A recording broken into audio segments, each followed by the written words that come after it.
What if Ned Stark named Jon Snow his true heir at Winterfell? Let's explore the depths of it in the video.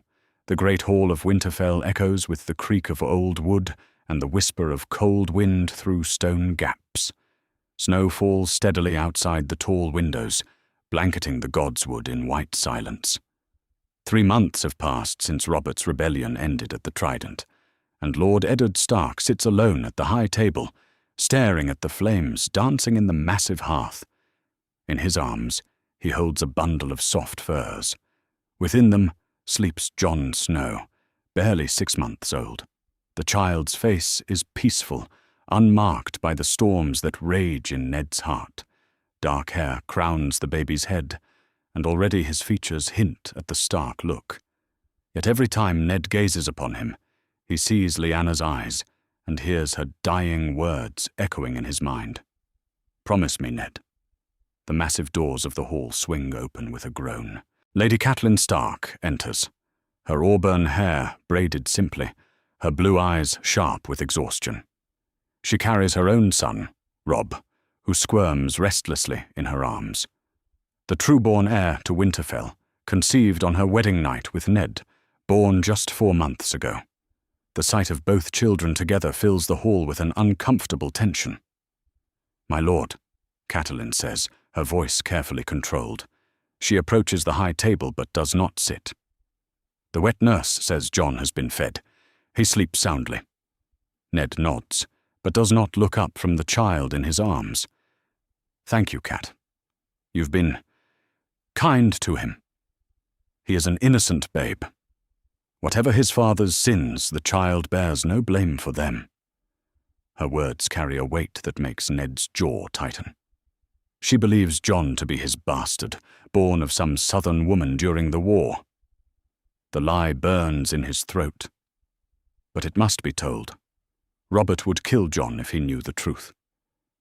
But there is another truth Ned has been considering, one that would shock the realm and change everything. "Cat, sit, please. There's something I must tell you." Catelyn settles into the chair beside him, adjusting Robb in her lap. The baby gurgles softly, reaching tiny fingers toward the firelight. "What troubles you, husband? You've been distant since we returned from the war." Ned finally looks at her, and she sees something fierce burning behind his grey eyes. "I'm going to legitimize Jon." The words hit Catelyn like a physical blow. She stares at him, certain she's misheard. "What did you say?" "I'm going to write to Robert. Ask him to legitimize Jon Snow as Jon Stark. Name him my heir." For a long moment, the only sound in the hall is the crackling of flames and the soft breathing of the babies. Catelyn's face goes pale, then flushed with anger. "You cannot be serious, Ned. He's your bastard. Robb is your heir, your true-born son." "Jon was born first," Ned says quietly, "by 2 months. "He's a bastard." Catelyn's voice rises, echoing off the stone walls. "Born of your adultery, while I waited faithfully for you to return from war. And you would set him above our son? Above our marriage?" Ned sets Jon gently in a wooden cradle that sits beside the high table. The child sleeps on, undisturbed. When Ned speaks again, his voice carries the weight of decision made. "The North is vast, Cat, harsh. It needs strong leadership. Jon shows promise even now. He's alert, strong, and he carries the look of Winterfell. So does Robb, your true-born heir. Robb will be provided for. But Jon needs this protection, this legitimacy." Catelyn stands abruptly, clutching Robb to her chest. "Protection from what? He's safe here. Fed, clothed, acknowledged. What more does a bastard need?" Ned's eyes grow distant. He sees visions of silver-haired princes and crowned kings who would hunt this child to the ends of the earth if they knew the truth. "More than you know, Cat. Much more." The great doors open again. Maester Luwin enters, his grey robes rustling as he approaches. The old man's chains clink softly with each step. He carries several raven scrolls and looks troubled. "My lord, my lady," Lewin bows his head. "Forgive the intrusion, but there are urgent matters that require your attention." "Maester," Ned gestures to a nearby chair, "your timing is fortunate. I have need of your counsel." Lewin settles into the offered seat, his weathered hands folding the scrolls carefully. "How may I serve, my lord?" "I intend to write to King Robert, to request that Jon Snow be legitimized as Jon Stark and named my heir." Maester Lewin's eyebrows rise, nearly to his receding hairline. For a man who has seen much in his years of service, this clearly catches him off guard. "My lord, such a request is unprecedented in recent memory, and highly irregular. But not impossible," Ned presses. "Robert is king. He has the authority." "Indeed, my lord." "But the political ramifications," Lewin pauses, choosing his words carefully. "To legitimize a bastard is one thing. To name him heir over a true-born son is quite another. It sets a dangerous precedent." Catelyn moves closer to the table, her anger giving way to desperate pleading. "You see? Even Master Lewin understands the folly of this idea. Ned, please. Think of what you're doing to Robb, to our marriage, to House Stark itself." Ned stands and walks to the great window that overlooks the Godswood. Snow continues to fall, and somewhere among the ancient trees, the heart tree watches with its carved face. He can almost hear Lyanna's voice in the wind. "The precedent may be dangerous, Maester, but so is leaving the North's future uncertain. If something should happen to Robb, if sickness takes him, or accident, Jon would be here, ready." "But my lord," Lewin says gently, "such legitimizations require compelling justification. King Robert will ask why. What will you tell him?" Ned's hands clench behind his back. He cannot tell them about Lyanna, cannot tell them about Rhaegar, cannot tell them that Jon's blood carries the legacy of dragons and wolves both. So he crafts another truth, one that serves his purpose. "I will tell him that I acknowledged Jon from birth, that he shows the strongest Stark traits of any child I've seen, that the North respects strength over convention, and that Robert owes me this favor for my service in the war." Catelyn lets out a bitter laugh. "You would use your friendship with the king to bastardize our marriage and disinherit our son?" "I would use whatever I must to protect this family," Ned replies, turning back to face her. "All of this family." Maester Lewin shifts uncomfortably in his chair.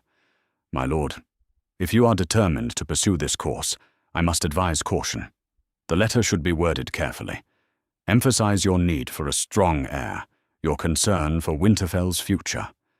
Make it seem born of practical necessity rather than personal sentiment." Ned nods slowly. "Draft the letter, Maester. Tonight." "And if Robert refuses?" Catelyn asks, her voice hollow. "He won't," Ned says with quiet certainty. "Robert fought beside me, bled beside me. He knows what loyalty means, and he trusts my judgment." Maester Lewin rises, gathering his scrolls. "Very well, my lord. I will prepare a draft for your review, though I pray the gods smile upon this decision, for it will change everything." As Lewin departs, Catelyn approaches Ned one final time. Robb has fallen asleep in her arms, his tiny face peaceful and innocent. "Ned, please, I'm begging you, don't do this. Think of Robb's future. Think of our children yet to be born." Ned looks at his wife, this strong woman who has borne him a son and given him a true marriage, despite their arranged beginning. His heart aches for the pain he's causing her. But when he looks at Jon sleeping in the cradle, he sees duty and love and desperate necessity all tangled together. "I am thinking of them, Cat. All of them. This is the only way to keep them safe."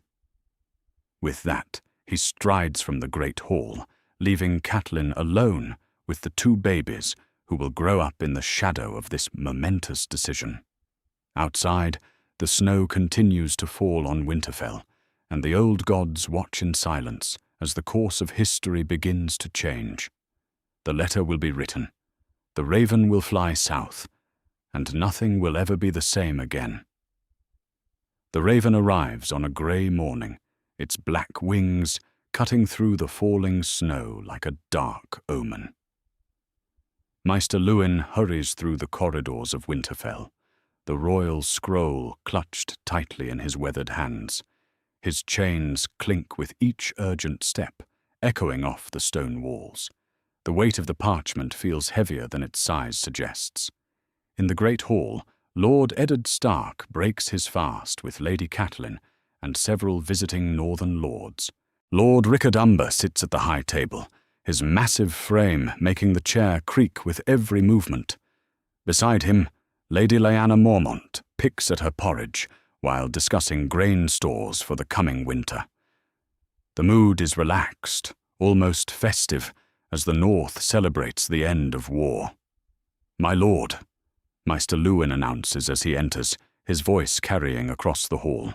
"A raven from King's Landing, the royal seal." The conversation dies instantly. Every eye in the hall turns toward the approaching Maester. Ned sets down his ale cup and extends his hand. "Let me have it." Catelyn watches her husband's face as he breaks the wax seal.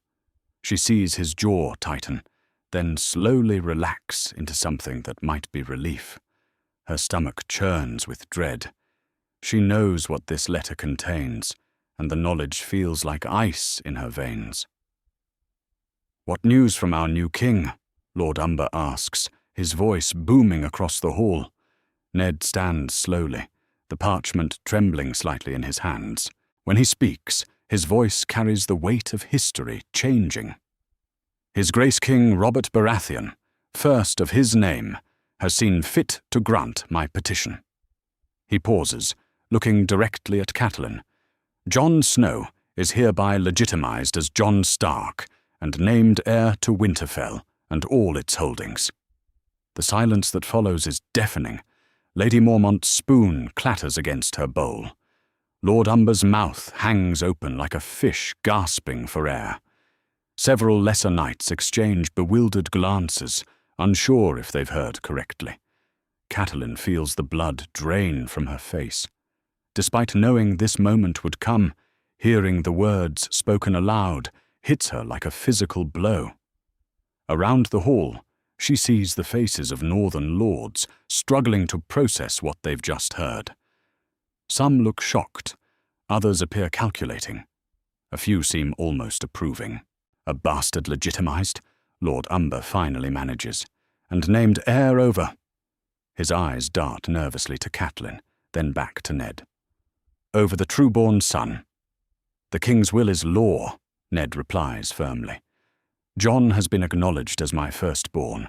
The North will honor his claim." Lady Mormont leans forward, her sharp eyes studying Ned's face. "This is unprecedented, Lord Stark. The political ramifications alone are mine to bear." Ned cuts her off. "I asked for this. I take responsibility for the consequences." Catelyn can remain silent no longer.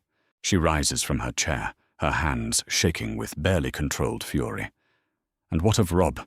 What of my son's rights?" "Robb will be well provided for," Ned says, his voice gentler now. "He remains a Stark. He will always have a place here." "A place?" Catelyn's voice rises to near shouting. "He was born heir to Winterfell, born in wedlock, and you would cast him aside for your bastard's sake?" The hall erupts in uncomfortable murmuring. Northern lords shift in their seats, clearly uncomfortable witnessing such a public display of marital discord. Lady Mormont clears her throat diplomatically. "Perhaps," she suggests carefully, "we might discuss the practical implications in private council." But Catelyn is beyond caring about propriety. 16 years of frustration and hurt pour out in a torrent of words. "Do you hear yourselves? You speak of legitimizing bastards as if it were normal. as if sacred marriage vows meant nothing. What message does this send to every lord in the 7 kingdoms? Lord Umber strokes his massive beard thoughtfully. The lady raises valid concerns, Lord Stark. Other houses have bastards, acknowledged bastards. If word spreads that legitimization can elevate them above true-born heirs, then those houses must make their own choices, Ned replies, as I have made mine. Meanwhile, far to the south, a different raven carries copies of the same decree. At Casterly Rock, the golden halls gleam with reflected sunlight from polished marble and precious metals. Lord Tywin Lannister sits in his solar, reviewing ledgers and correspondence with his characteristic methodical precision. A nervous servant enters, bowing low. "My lord, urgent news from King's Landing." Tywin takes the scroll without looking up from his accounts. More of Robert's drunken proclamations, no doubt. But as he reads, his calculating green eyes narrow dangerously. The quill in his other hand snaps with an audible crack. "Summon my advisors," he commands, his voice cold as winter steel. "Immediately." Within the hour, Tywin's council chamber fills with Lannister bannermen and advisors. The Lord Paramount of the Westerlands stands before a great map of the 7 kingdoms, his presence commanding absolute attention. "Gentlemen," Tywin begins, his voice carrying deadly calm, "King Robert has just legitimized Ned Stark's bastard and named him heir to Winterfell. I want to know what other bastards have been acknowledged across the realm. I want to know which houses might seek similar legitimizations. And I want to know how we can use this unprecedented foolishness to our advantage." His brother Kevin shifts uncomfortably. "Tywin, surely this is just Robert honoring an old friendship." "Nothing Robert does is just anything," Tywin snaps. The boy is impulsive, emotional, ruled by sentiment rather than sense. But he's also established a precedent that could destabilize every great house in Westeros. Tywin moves to point at the map. House Blackfyre nearly tore the realm apart when Aegon IV legitimized his bastards. Now Robert casually legitimizes one bastard and elevates him above a true-born heir. How long before other bastards demand the same? How long before succession disputes erupt across the 7 kingdoms? Back at Winterfell, the immediate crisis continues to unfold. Catelyn has stormed from the Great Hall, leaving Ned to face the northern lords alone. The mood remains tense, uncertain. "Lord Stark," Lady Mormont says carefully, "you must understand our concerns. This decision affects more than just your family. It affects the stability of northern succession laws." "The North has always valued strength over strict tradition," Ned replies. "Jon shows promise, great promise." "The boy is 8 months old," Lord Umber points out. "How can you know what he'll become?" Ned's eyes grow distant. "I know bloodlines. I know the look of Winterfell. Jon carries the wolf's blood strong in his veins." Maester Luwin, who has remained silent throughout the confrontation, finally speaks. "My lords, the deed is done. The king has spoken. Our concern now should be managing the consequences, not debating the wisdom." "What consequences might those be, Maester?" Lady Mormont asks. "Other houses with acknowledged bastards may petition for similar legitimizations," Luwin explains. "Some may succeed, others may not. Those who fail may harbor resentment. Those who succeed may face challenges from true-born heirs. The potential for conflict is significant." Lord Umber nods grimly. "And if civil war breaks out over succession disputes? Then the North must be ready," Ned says firmly. "United and ready." But even as he speaks the words, Ned can see doubt in the eyes of his bannermen. The easy camaraderie of moments before has evaporated, replaced by political calculation and concern. The decision that was meant to protect Jon has already begun to fracture the very unity Ned hoped to preserve. In her chambers, Catelyn sits alone with baby Robb, tears streaming down her face. The child gurgles happily in her lap, unaware that his inheritance has just been stripped away by royal decree. Through the window, she can see the gods' wood where Ned so often goes to pray. She wonders what the old gods think of this betrayal. "My sweet boy," she whispers to Robb, "what kind of world has your father created for you?" The afternoon brings more visitors to Winterfell, as word spreads through the castle like wildfire. Servants whisper in corridors. Guards exchange meaningful looks. The very air seems charged with tension and uncertainty. That evening, as Ned walks through the Godswood alone, he can feel the weight of what he's unleashed. The decision that seemed so clear in the quiet of his solar now appears far more complex in the harsh light of political reality. But when he thinks of Jon sleeping peacefully in the nursery, when he remembers Lyanna's dying plea, his resolve hardens once more. The die is cast. The realm will change, and winter is coming to test them all. The autumn wind howls through Winterfell's towers as Lady Catelyn sits in her solar, a raven's quill trembling in her hand. Before her lies a sheet of parchment, half filled with careful script. She pauses, choosing each word with deliberate precision.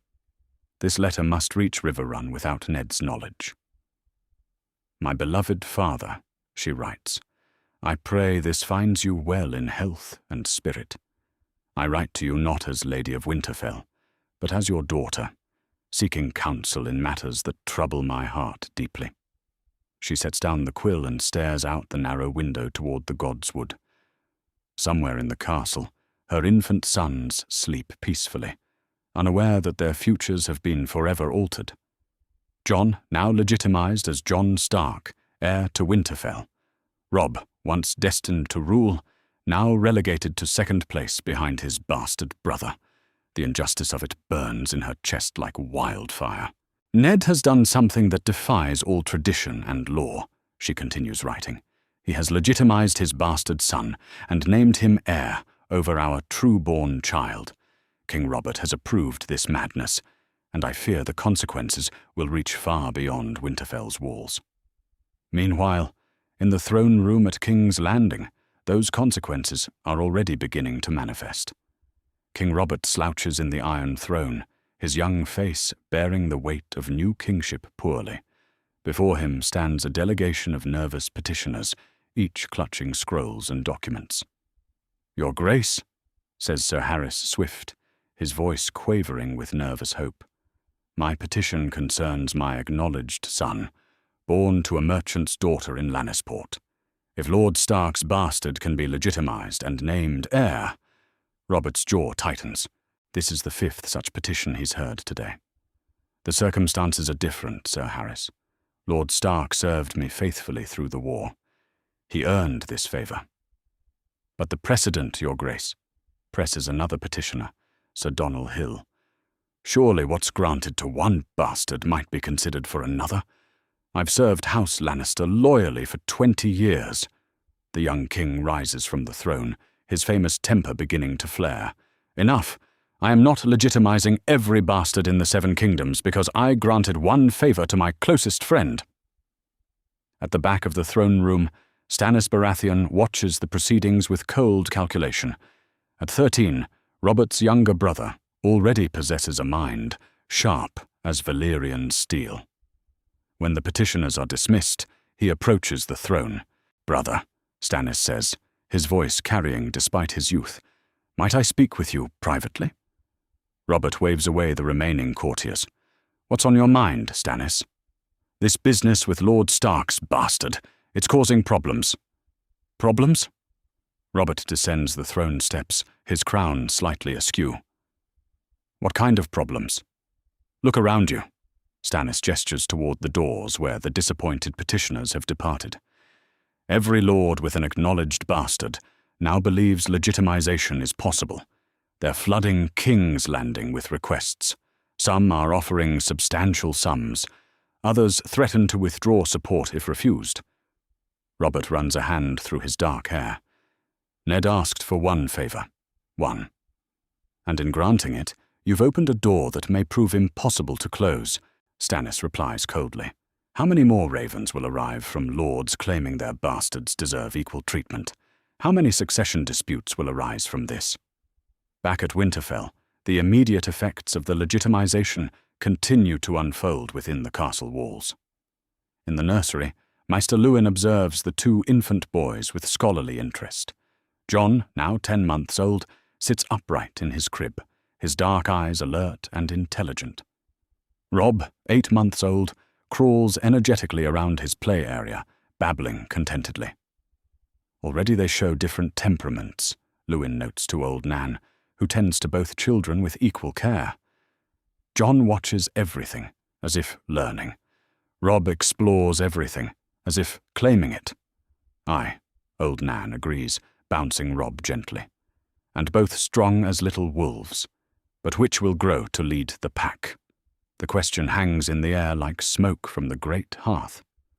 Outside the nursery, servants and guardsmen struggle with the new reality. How does one address the former bastard who is now heir? How does one treat the former heir who is now second son? Sir Rodrik Cassel, Master-at-Arms, finds himself in an impossible position. He approaches Ned in the armory, his weathered face troubled. "My lord, I need guidance about the boys' training." "They're barely able to walk, Sir Rodrik," Ned replies while examining a newly forged sword. "What training?" "Their future training, my lord. Traditionally, the heir learns leadership, command, the duties of lordship. The second son learns those skills too, but also alternatives, the possibility of making his own way. But now—" Ned sets down the sword and looks at his old friend. "Now everything is reversed." "Exactly, my lord. Do I train Jon for lordship and Robb for—" "What? Service to his bastard brother?" The dynamics are complicated. The complications extend far beyond Winterfell's walls. At Riverrun, Lord Hoster Tully receives his daughter's letter with growing alarm. The Lord Paramount of the Trident summons his brother, Sir Brynden, and his Maester, to discuss the implications. "This is madness," Hoster declares, pacing his solar like a caged wolf. "Ned legitimizes a bastard over his true-born son, and Robert approves it? What kind of precedent does this set?" Sir Brynden, the Blackfish, studies the letter carefully. "Cat sounds desperate, brother. This decision has clearly wounded her deeply." "As it should," Hoster snaps. "Her son's birthright has been stolen by royal whim. And for what? Ned's guilt over fathering a bastard during the war?" The Maester clears his throat diplomatically. "My lord, perhaps we should consider the political implications beyond family concerns. If bastard legitimization becomes common, then every great house in Westeros faces potential succession crisis." Hoster finishes grimly. "This could destabilize the entire realm." Meanwhile, in a tavern in King's Landing, whispered conversations carry news of the Stark legitimization to every corner of the Seven Kingdoms. Merchants spread the tale along trade routes. Hedge knights carry it to lordly courts. Servants gossip about it in castle kitchens, and everywhere the story travels, acknowledged bastards begin to hope. At Starfall, Sir Arthur Dayne's bastard half-brother listens to the tale with growing excitement. In the Reach, Sir Garland Tyrell's bastard cousin begins drafting a petition. Throughout the Stormlands, bastards born to lesser lords start calculating their chances. The realm begins to stir with ambition and discontent. Back at Winterfell, Catelyn completes her letter to her father with careful deliberation. "I fear Ned has unleashed something he cannot control," she writes. "The northern lords are divided. Some support his decision, others question it. But all agree that precedent has been broken. Father, I need your counsel. What should I do? How can I protect my son's future in this new world Ned has created?" She seals the letter with red wax and her personal seal. A raven will carry it south within the hour. But even as she prepares to send it, she wonders if her father's wisdom can undo what has already been set in motion. In the great hall that evening, Ned holds court as Lord of Winterfell. But the atmosphere has changed since Jon's legitimization. Conversations feel more guarded, smiles seem more forced. The easy camaraderie that once characterized northern gatherings has given way to careful political calculation. Lord Umber approaches the high table with news from his lands. "My lord, I've received word from other houses.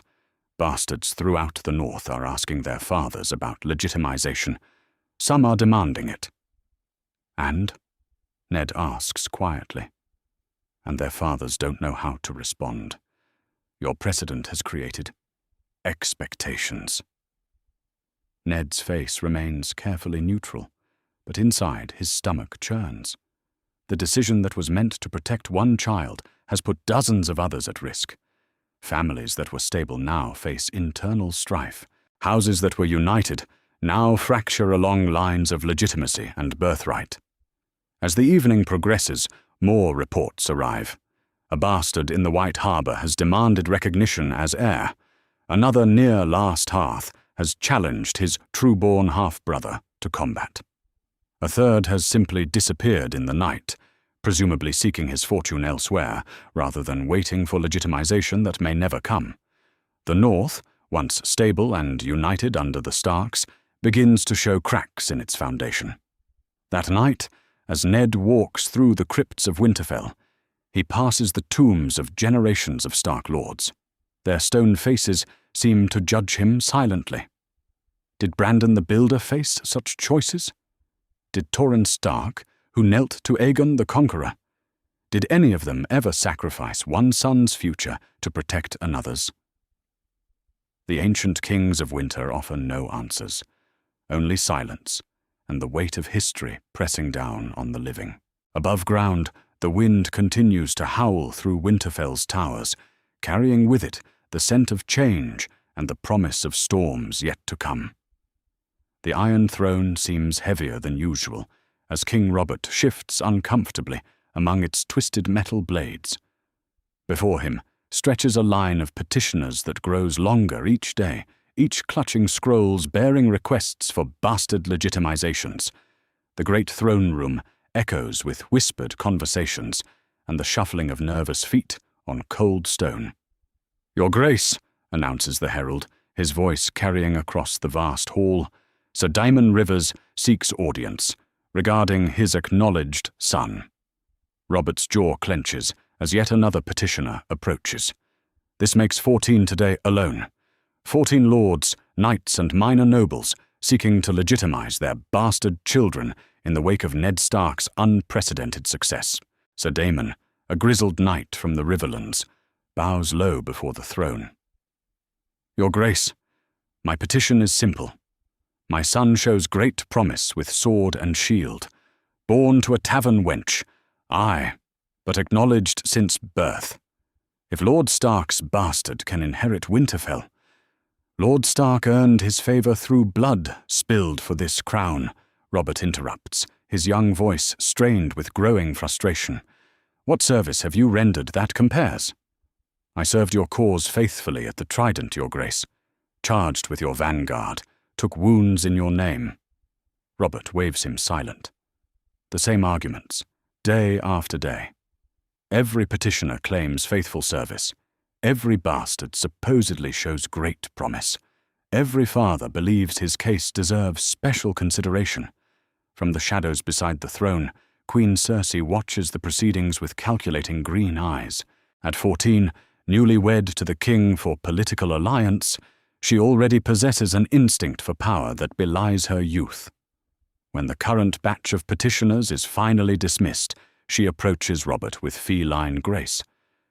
"Husband," she says, her voice sweet as honey wine, "might I speak with you privately?" Robert nods wearily and leads her to a smaller chamber adjacent to the throne room. The weight of the crown feels heavier with each passing day, and her counsel, though young, has proven unexpectedly shrewd.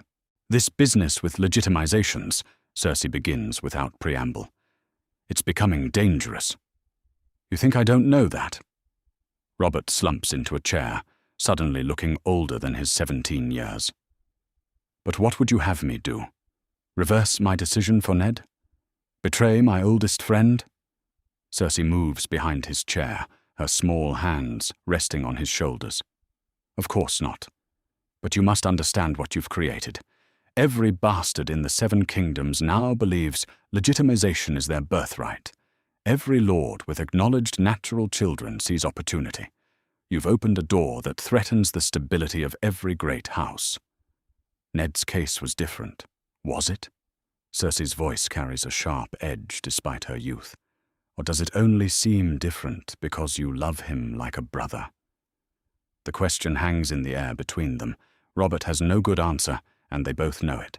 Meanwhile, in the Tower of the Hand, Lord Jon Arryn paces his solar with growing agitation. The elderly hand of the king has served the realm faithfully through war and now peace, but the current crisis tests even his considerable wisdom. My lord, his maester ventures carefully, perhaps we should limit future legitimization petitions, establish specific criteria. And what criteria would those be? Jon Arryn asks wearily. Faithful service? Half the realm served Robert during the rebellion. Blood spilled for the crown? Every battle produces heroes. There's no objective standard that wouldn't legitimize dozens more bastards. A knock at the door interrupts his brooding. A servant enters bearing a raven scroll. From Winterfell, my lord. Lord Stark's seal. Jon Arryn breaks the wax eagerly, hoping for some solution to the crisis, but Ned's letter only reinforces his position.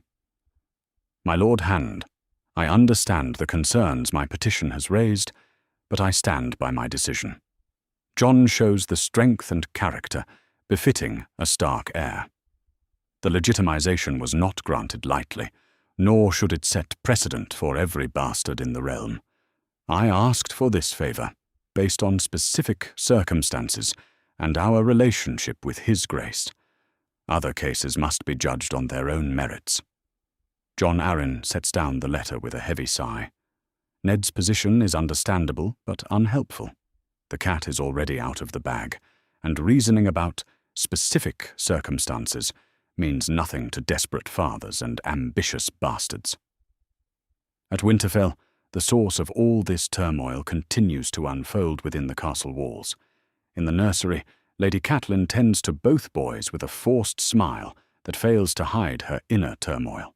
Jon, now nearly a year old, pulls himself up to stand in his crib, his dark eyes bright with intelligence. Robb, 10 months old, crawls energetically around the floor, babbling contentedly. Such strong boys, old Nan observes, watching Catelyn's careful interactions with both children, both favoring their father's look. Catelyn's smile tightens.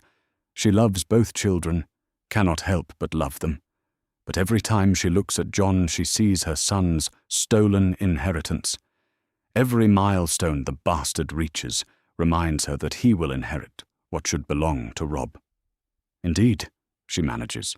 Strong boys. But her voice lacks the warmth it once carried.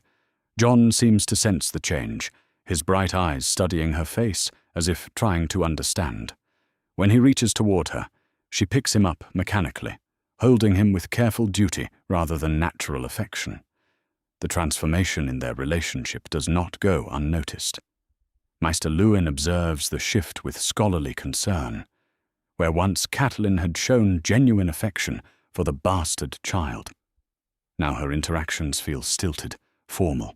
The legitimization that was supposed to elevate Jon's status has somehow diminished his place in her heart. My lady, Luwin says carefully, as they walk through the castle corridors, the boys will sense any tension between their parents. Perhaps. Perhaps what, Maester? Catelyn's voice carries a bitter edge. Perhaps I should pretend joy at seeing my son displaced. Perhaps I should celebrate the destruction of tradition and law. Perhaps you might consider that both boys need a mother's love to grow into good men. The words hit their mark. Catelyn stops walking and stares out a narrow window toward the godswood. I am not their mother. Maester, I am Robb's mother. Jon has other origins. The careful distance she places between herself and the legitimized bastard becomes more pronounced with each passing day. She feeds him when required, tends to his needs with dutiful efficiency, but the warmth that once existed between them has cooled to near freezing. In King's Landing, the pressure on Robert continues to mount. That evening, as he dines with his small council, the conversation inevitably turns to the legitimization crisis. "Your Grace," says Lord Commander Gerald Hightower, his white cloak pristine despite his advanced years, 3 more succession disputes have erupted in the past fortnight. Houses split between true-born heirs and legitimized bastards. The realm grows unstable. "And what would you have me do?" Robert's voice rises with frustration. "Execute every bastard in the 7 kingdoms. Forbid fathers from acknowledging their children." "Perhaps," suggests Grand Maester Pycelle, with careful deliberation, "Your Grace might issue a decree stating that the Stark legitimization was a unique circumstance, that future petitions will be judged differently." Cersei leans forward from her place at the table. "Or perhaps Your Grace might simply stop granting legitimizations altogether. Let word spread that the door is closed, and abandon every petition already submitted, some from lords who supported us in the rebellion." Jon Arryn speaks up from the head of the table. "Your Grace, the political reality is simple. Every legitimization granted encourages 10 more petitions. Every petition denied creates resentment. You've created a situation where any choice breeds problems." Robert pushes back from the table abruptly. "Then perhaps I should ask Ned to reverse his own petition. Solve the problem at its source." The suggestion falls like a stone into still water. Every face around the table reflects the same thought. Asking Ned Stark to voluntarily delegitimize his adopted heir would be political suicide. It would appear weak, indecisive, and would permanently damage Robert's relationship with his closest friend. "That," says Jon Arryn quietly, "would create more problems than it solves." Back at Winterfell, Ned receives reports of the mounting pressure on Robert with growing unease.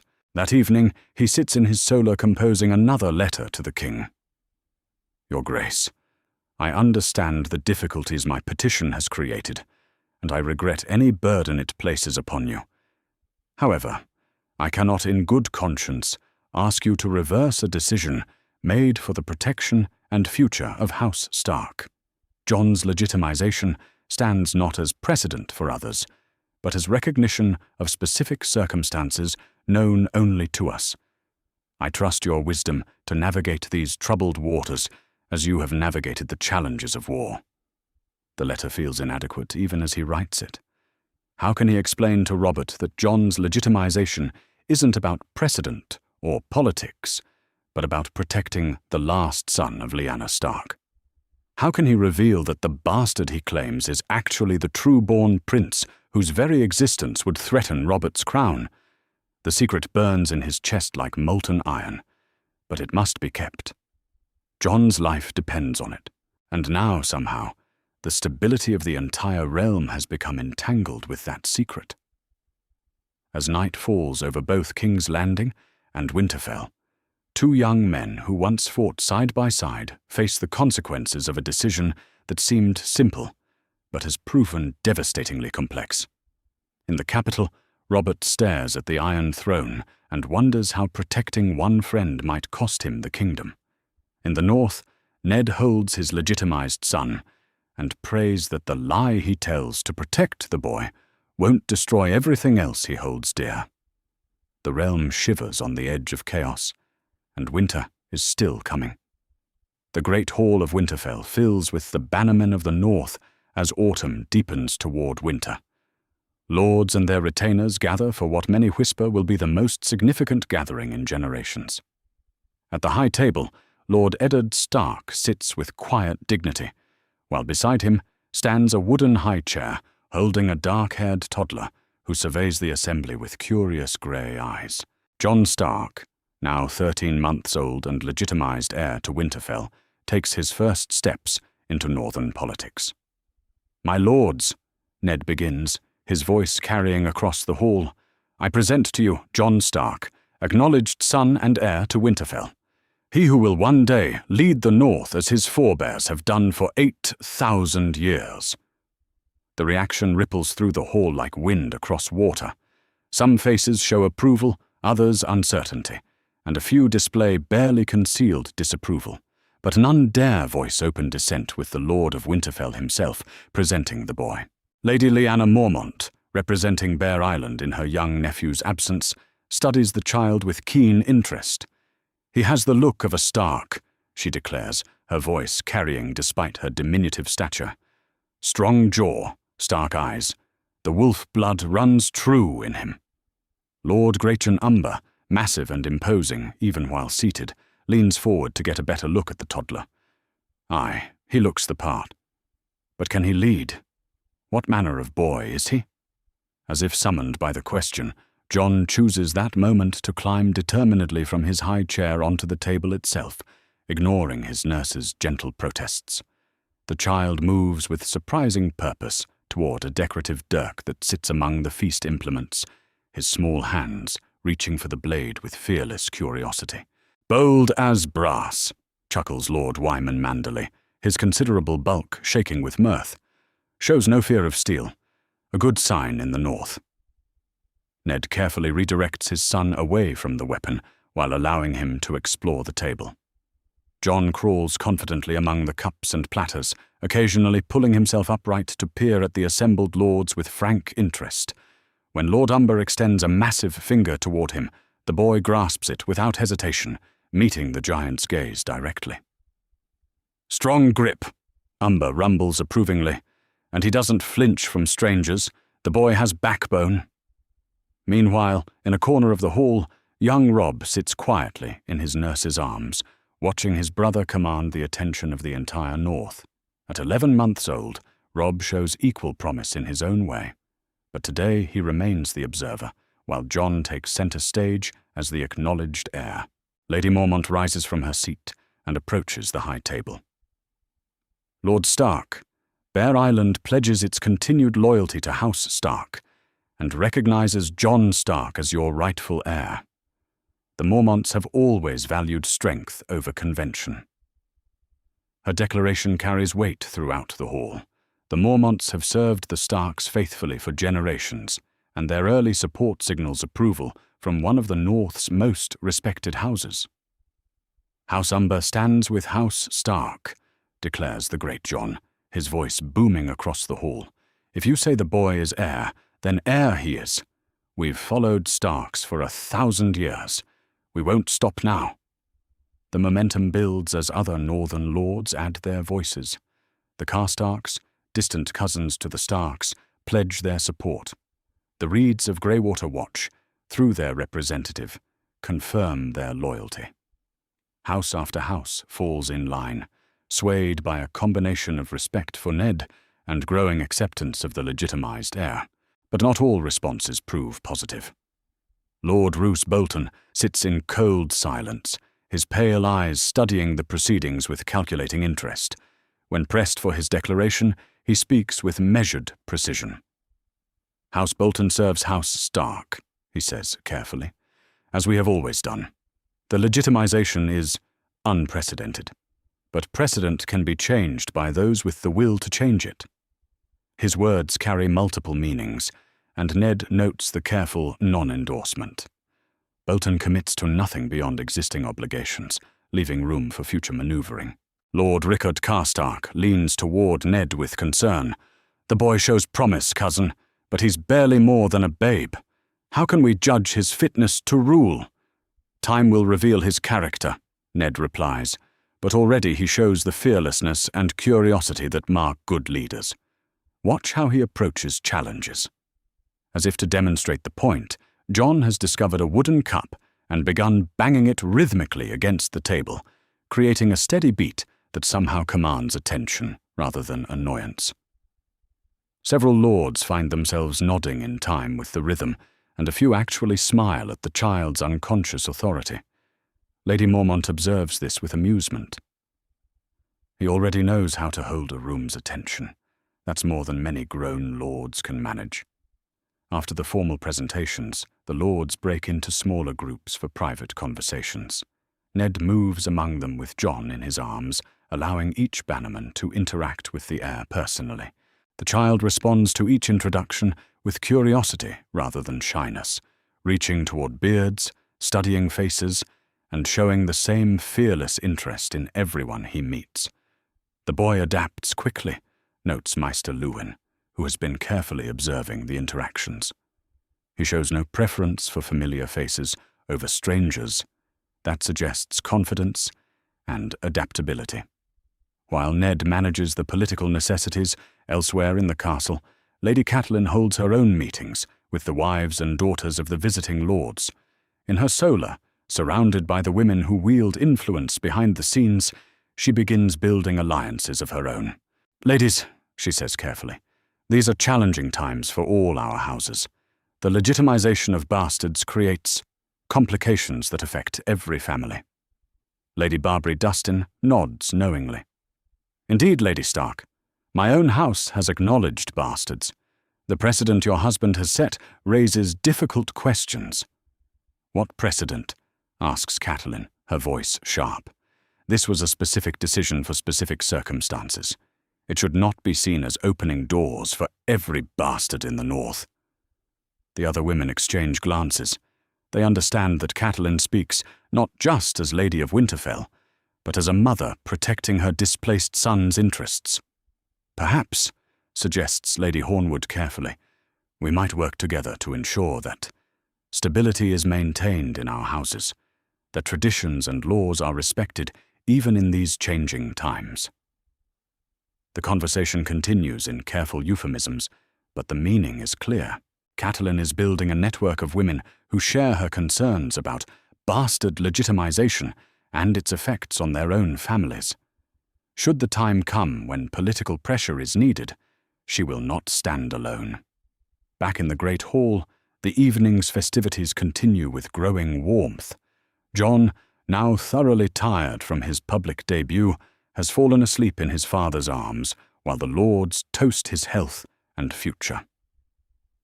The sight of the sleeping heir creates an unexpectedly powerful image of continuity and promise. "To Jon Stark," declares Lord Umber, raising his cup high, "may he grow strong and wise in the North service."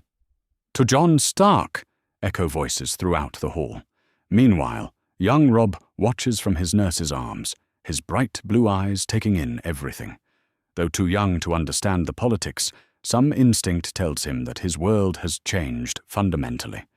Where once he might have expected to inherit his father's seat, now he must forge a different path. Maester Luwin approaches Ned during a quiet moment. "My lord, we should begin considering Robb's education and training. His role as second son will require different preparation than we might have originally planned." Ned nods thoughtfully. "What do you suggest?" "Diplomacy, perhaps. Military service under other lords to gain experience. The skills of a trusted advisor and support to his brother. Robb must be prepared to be Jon's greatest asset, not his rival." The wisdom of this approach is clear. If the legitimization is to work long-term, both boys must grow up understanding their respective roles and supporting each other rather than competing. "Begin planning their education accordingly," Ned agrees. "They must be brothers in truth, not just in name." As the evening progresses, the political success of Jon's presentation becomes increasingly clear. The child has won over key northern houses through a combination of his natural boldness and the respect those houses hold for his father. But beneath the surface, tensions remain. Not every lord is fully convinced, and the long-term implications of the legitimization continue to create uncertainty.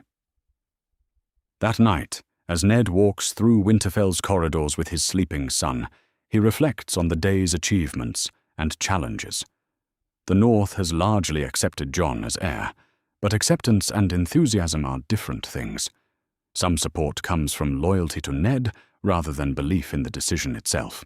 In her chambers, Catelyn writes another letter to her father, reporting on the gathering and her own political maneuvering. The northern lords bend the knee to Jon, she writes, but many do so from duty rather than conviction. The situation remains fluid. I am building support among the ladies for maintaining traditional succession laws in other houses, even if we cannot change what has been done here. The letter reveals her strategy. Unable to reverse Jon's legitimization, she works to prevent it from spreading to other houses and potentially damaging other true-born heirs like her own son. Outside, snow begins to fall again on Winterfell, and somewhere in the darkness, the old gods watch as the North takes its first steps down a path that will lead to glory or ruin. The young heir sleeps peacefully, unaware that his very existence has already begun reshaping the political landscape of the Seven Kingdoms. Winter is coming, and with it, the test of whether Ned Stark's choice will prove wisdom or folly. 10 years have passed since Jon Snow's legitimization, and the realm bleeds from wounds that grow deeper with each passing season. In the great hall of Storm's End, a young man with silver hair and Baratheon blue eyes stands before the assembled lords of the Stormlands, a crown of black iron upon his brow. "I am Daemon Rivers," he declares, his voice carrying across the stone hall, legitimized son of Prince Aerys Targaryen and rightful heir to Storm's End through my mother's Baratheon blood. I claim this seat by right of birth and royal decree. The claim sends shockwaves through the assembled lords. Lady Estemont's weathered face shows open horror, while Lord Connington's hand moves instinctively toward his sword hilt. The pretender's legitimization papers, bearing King Robert's seal, seem to burn in the torchlight. "This is madness," Lord Selmy speaks from his place among the gathered nobility. "Storm's End belongs to King Robert's bloodline, not to some Targaryen bastard with forged papers." But Daemon's supporters, a mixture of ambitious lesser lords and sellswords, step forward with hands on their weapons. "The legitimization is real," announces Sir Roland Storm, himself a bastard seeking advancement. "Granted 3 moons ago when his grace was deep in his cups, the precedent was set at Winterfell. What's granted to one bastard cannot be denied to another." The confrontation at Storm's End represents only the most dramatic of dozens erupting across the Seven Kingdoms. In the Reach, House Hightower faces challenge from a legitimized bastard claiming Oldtown. In the Riverlands, 3 different bastards assert rights to Harrenhal through various legitimization claims. The Westerlands see minor houses split between true-born heirs and newly legitimized siblings. The realm that Robert thought he'd pacified through victory now fractures along lines of legitimacy and precedent. Meanwhile, at King's Landing, the Iron Throne has become a seat of constant crisis management. King Robert, now 27 and bearing the weight of a decade's rule, stares at the pile of raven scrolls covering his table. Each scroll brings news of another succession dispute, another house divided, another claim of legitimization rights. "How many today?" he asks his squire wearily. 17 petitions for legitimization, Your Grace, and 14 reports of fighting between houses over existing claims. Robert pushes back from the table and walks to the throne room's great window. Below, King's Landing buzzes with activity, but he knows that beyond the capital's walls, his kingdom slowly tears itself apart. The great doors of the throne room open with a groan, announcing the arrival of Lord Tywin Lannister. The Lord of Casterly Rock moves with purposeful dignity, his green eyes calculating as they sweep across the chaotic scene of scattered scrolls and harried clerks. "Your Grace," Tywin says with a precise bow, "I came as soon as I received word of the difficulties." Robert turns from the window, relief evident on his face. "Tywin, thank the gods. This legitimization business has gotten completely out of hand." "Indeed," Tywin replies, his voice carrying cold disapproval. "The precedent established 10 years ago has created precisely the chaos I predicted. The realm suffers for sentiment overriding statecraft." The criticism stings because it rings true. Robert knows that granting Ned's petition seemed right at the time, but the consequences have spiraled beyond anyone's imagination. Every bastard in the Seven Kingdoms now believes legitimization is their birthright, and many have the gold or swords to press their claims. What would you have me do? Robert asks. Reverse every legitimization I've granted? That would mean chaos in different directions, Tywin finishes. But perhaps more manageable chaos. The realm needs clarity, Your Grace. Either legitimization is available to all who meet clear criteria, or it is available to none, except in the most extraordinary circumstances. Their conversation is interrupted by the arrival of Grand Maester Pycelle, his face grave with terrible news. Your Grace, urgent word from the Tower of the Hand. Lord Jon Arryn has been found dead in his chambers. The announcement hits like a thunderbolt. Robert staggers, gripping the back of a chair for support. Jon Arryn, who had served as Hand through the rebellion and the difficult early years of Robert's reign, dead without warning. How? Robert manages. A sudden fever, Your Grace. He seemed well yesterday evening, but this morning... Pycelle spreads his hands helplessly. Sometimes the gods call men home, without warning. Tywin observes the scene, with his characteristic cold calculation. With Jon Arryn dead, the Hand of the King position stands empty at the moment when the realm most needs strong leadership. The timing could hardly be more convenient for those who seek to influence royal policy. The Hand's funeral must be arranged, Tywin says after a moment, and his replacement chosen quickly. The realm cannot afford a power vacuum during these troubled times. Robert nods numbly, still reeling from the loss of his most trusted advisor. Who could replace him? Who has the experience, the wisdom? That, says Tywin carefully, requires careful consideration. The Hand must be someone capable of restoring order to the legitimization crisis while maintaining the Crown's authority. Even as they speak, ravens carry news of Jon Arryn's death across the realm. At Winterfell, Lord Eddard Stark receives the news with deep sorrow. Jon Arryn had been foster father to both him and Robert, the man who taught them honor and duty during their youth in the Vale. He was a good man, Ned tells Catelyn, as they walk through the Godswood, honorable to his bones. Robert will be lost without his guidance. Catelyn, now a woman of 35, with 4 children underfoot, watches their young ones play among the ancient trees. Sansa, 7 years old, chases 4-year-old Arya around the heart tree, while 10-year-old Jon and Robb practice sword forms under Ser Roderick's watchful eye. And what of the succession crises? She asks. Will Jon Arryn's death make them better or worse? Before Ned can answer, Maester Luwin approaches with another raven scroll, this one bearing the royal seal. My lord, urgent word from King's Landing. Ned breaks the seal and reads quickly, his face growing pale. Robert summons me to King's Landing. He wants me to serve as Hand of the King. The request hits Winterfell like a physical blow. Catelyn's face shows immediate concern, while the children stop their playing to listen. They're old enough now to understand that their father being called to King's Landing means months, perhaps years, away from home. You can't seriously be considering it, Catelyn says. Not now, with the realm in chaos over legitimizations. You'd be walking into a political storm. Ned stares at the letter, torn between duty to his king and concern for his family. Robert needs me, Cat. He's never ruled without Jon Arryn's guidance.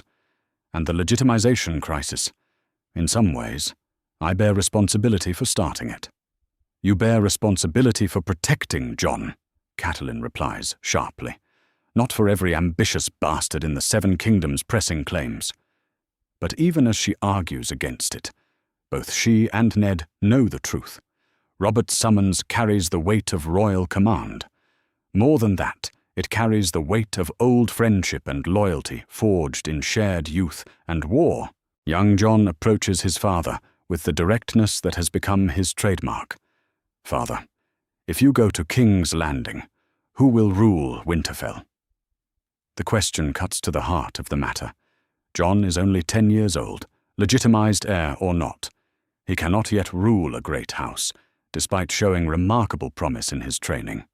Robb, equally young, faces the same limitation. Your mother would serve as regent, Ned explains, with Sir Roderick and Maester Luwin to counsel her. You boys would continue your education and training. Jon nods solemnly, already showing the gravity that marks natural leaders. And when you return, when I return, you'll be closer to being the men you're meant to become. That evening, as Ned struggles with his decision, reports continue arriving from across the realm. The succession crisis show no signs of slowing. If anything, Jon Arryn's death has emboldened more claimants, who see opportunity in the chaos of transition. At River Run, Lord Hoster Tully receives word of both Jon Arryn's death and Robert's summons to Ned with growing concern. His daughter's husband walking into the maelstrom of King's Landing politics during a legitimization crisis seems like madness. He must refuse, Hoster tells his brother Brynden. Nothing good can come from Ned involving himself in this mess. But Brynden, ever the pragmatist, sees different implications. If Ned becomes Hand, he'll have the power to influence how the legitimization crisis is resolved. That could benefit everyone, including his own legitimized heir. The two perspectives capture the dilemma facing every great house. Is the crisis an opportunity to be seized or a danger to be avoided? The answer may determine the future of the Seven Kingdoms. As night falls over Winterfell, Ned makes his decision. Honor and duty compel him southward, despite the risks. Robert needs him, and the realm needs stability. If his involvement in creating the legitimization precedent makes him partially responsible for the current chaos, then he bears some obligation to help resolve it. I'll go, he tells Catelyn quietly. Gods help us all, but I'll go. The die is cast once more, and winter is coming to test them all. The Tower of the Hand feels like a tomb as Lord Eddard Stark examines the chamber where Jon Arryn died. 3 weeks have passed since he arrived in King's Landing to serve as Hand of the King, and the investigation into his predecessor's death has yielded more questions than answers. The Grand Maester claims sudden fever, Ned mutters to himself, running his fingers along the edge of Jon Arryn's desk. But Lord Arryn was healthy as a horse the day before. Strong constitution, careful with his diet, temperate in his habits. Sir Barristan Selmy enters the Solar with quiet dignity. My Lord Hand, you sent for me? Sir Barristan, you knew Lord Arryn well. In your observation, was he showing any signs of illness in the days before his death? The Lord Commander of the King's Guard considers carefully. None, my lord. He seemed troubled, working long into the night, but physically he appeared robust. He'd been researching something in the castle's library, spending hours with dusty tomes. What kind of research? Genealogies, my lord. Lineages of the great houses. I assumed it related to the legitimization crisis, given how many houses now dispute their successions. Ned files this information away. Jon Arryn researching bloodlines just before his death seems more than coincidental. Did he speak of his findings with anyone? Not to my knowledge, though I did notice him meeting privately with several people in his final days. Queen Cersei visited him twice, so did Grand Maester Pycelle, and he sent for the bastard smiths in King's Landing. Bastard smiths? Armourers' apprentices, metalworkers born out of wedlock. Strange company for the Hand to keep, but Lord Arryn was always thorough in his investigations. Meanwhile, at Winterfell, 10-year-old Jon Stark faces his first real test as acting heir. A dispute has erupted between House Umber and House Karstark over grazing rights along their shared border, and both houses have sent representatives to Winterfell seeking justice. In the Great Hall, Jon sits in his father's chair, though his feet barely reach the floor. Lady Catelyn stands beside him as regent, while Maester Luwin and Sir Roderick flank the high table to offer counsel. The assembled northern lords watch with keen interest as the young heir handles his first significant political challenge. Lord Smoljon, Jon addresses the Umber representative, his young voice carrying surprising authority. "Your cattle have been crossing onto Karstark lands for 3 seasons running. What's your justification?" The massive Umber shifts uncomfortably. He'd expected to face Lady Catelyn, not a 10-year-old boy. "Young lord, the boundary stones were moved during the harsh winter. Our cattle graze where they've always grazed." "And Lord Karstark," Jon turns to the other representative, "you claim the boundary stones mark the traditional border. Do you have proof of their original placement?" "Aye, young lord. Maps drawn in your grandfather's time show the stones exactly where they stand now." Jon studies both men with grey eyes that seem older than his years. "Then the solution is simple. Lord Umber, your cattle have indeed crossed onto Karstark lands. But Lord Karstark, the harsh winter moved more than just stones. It moved people to desperate measures. Lord Umber owes you compensation for 3 seasons of grazing, but Lord Karstark owes Lord Umber understanding for hard choices made in hard times." The judgment shows wisdom beyond the boy's years. Both representatives nod grudgingly, recognizing the fairness of the decision. Around the hall, northern lords exchange impressed glances. The legitimized bastard is proving worthy of his position. After the hearing, Lady Catelyn meets with several northern ladies in her solar. The wives and daughters of the great houses have gathered for what appears to be a social call, but politics lurks beneath the surface. "Lady Stark," says Lady Barbary Dustin, her sharp eyes studying Catelyn carefully. "Your son handled that dispute admirably. He shows real promise as a leader." "He does indeed," Catelyn replies neutrally. She's learned to navigate these conversations carefully, never revealing her true feelings about Jon's elevation over Robb. Lady Lyanna Mormont leans forward with characteristic bluntness. "The boy's legitimization has proven wise, despite early doubts. He brings stability to Winterfell's succession in uncertain times. Though other houses," adds Lady Mage Mormont carefully, "haven't been so fortunate with their own legitimization disputes. The precedent has created complications." This is the opening Catelyn has been waiting for. "Indeed, which is why we must work together to ensure that traditional succession laws remain strong in our own houses, even as the realm struggles with these new challenges." The conversation continues in careful euphemisms, but the message is clear. Catelyn is building a network of women committed to preventing the legitimization precedent from destabilizing other northern houses, even as she accepts it within her own. Back in King's Landing, Queen Cersei finds King Robert in his cups again, drowning his sorrows in Dornish wine. The throne room is empty, except for guards, giving her the privacy she needs for sensitive political discussions. "Husband," she says, settling beside his chair with practiced grace, "we need to discuss the legitimization crisis again." Robert waves his cup dismissively. "What's to discuss? The realm's tearing itself apart, and I don't know how to fix it. You could start by reversing the precedent. Declare that no more legitimizations will be granted. End this madness before it destroys every great house in Westeros." "And what about Ned's boy? What about Jon Stark?" Cersei's green eyes flash with calculation. "Grandfather clauses exist in law, Robert. You could declare that legitimizations granted before a certain date remain valid, but no new ones will be considered. It would stop the bleeding without betraying your friend." The suggestion has merit, and Robert knows it. But the political implications are staggering. Every bastard currently pressing a claim would feel betrayed. Every house supporting those claims would see it as favoritism toward the north. "The northern lords would support you," Cersei presses. "They've already accepted Jon Stark as legitimate heir. They have no interest in seeing legitimization spread to other bastards who might threaten their own stability." Her argument strikes at Robert's deepest concerns. The legitimization crisis is tearing the realm apart, and strong action might be the only solution.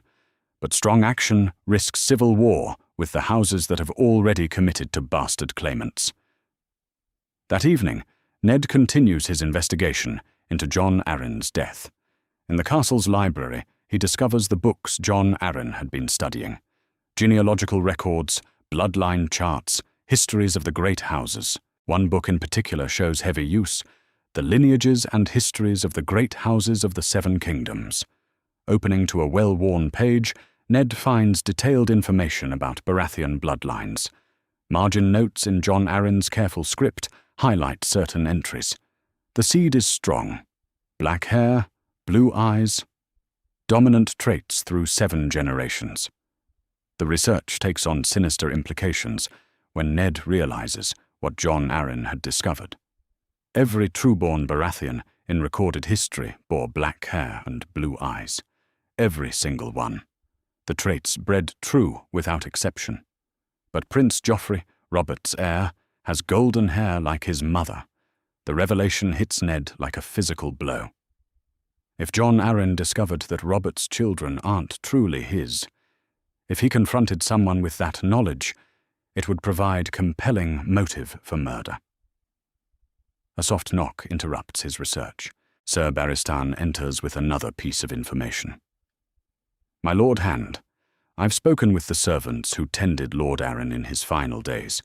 They report he was visited by Grand Maester Pycelle just hours before falling ill. Pycelle brought him a cup of wine and some medicine for a headache he'd complained of. The circumstantial evidence is damning. Pycelle has served House Lannister's interests for decades, despite his supposed neutrality. If the Lannisters discovered that Jon Arryn knew the truth about the royal children's parentage. Sir Barristan, Ned says carefully, have you noticed anything unusual about Prince Joffrey's appearance? In what way, my lord? His colouring, his features. Does he favour his father or his mother? Sir Barristan's face grows troubled. He greatly favours the Queen, my lord, as do Prince Tommen and Princess Myrcella. All 3 bear the Lannister look almost exclusively.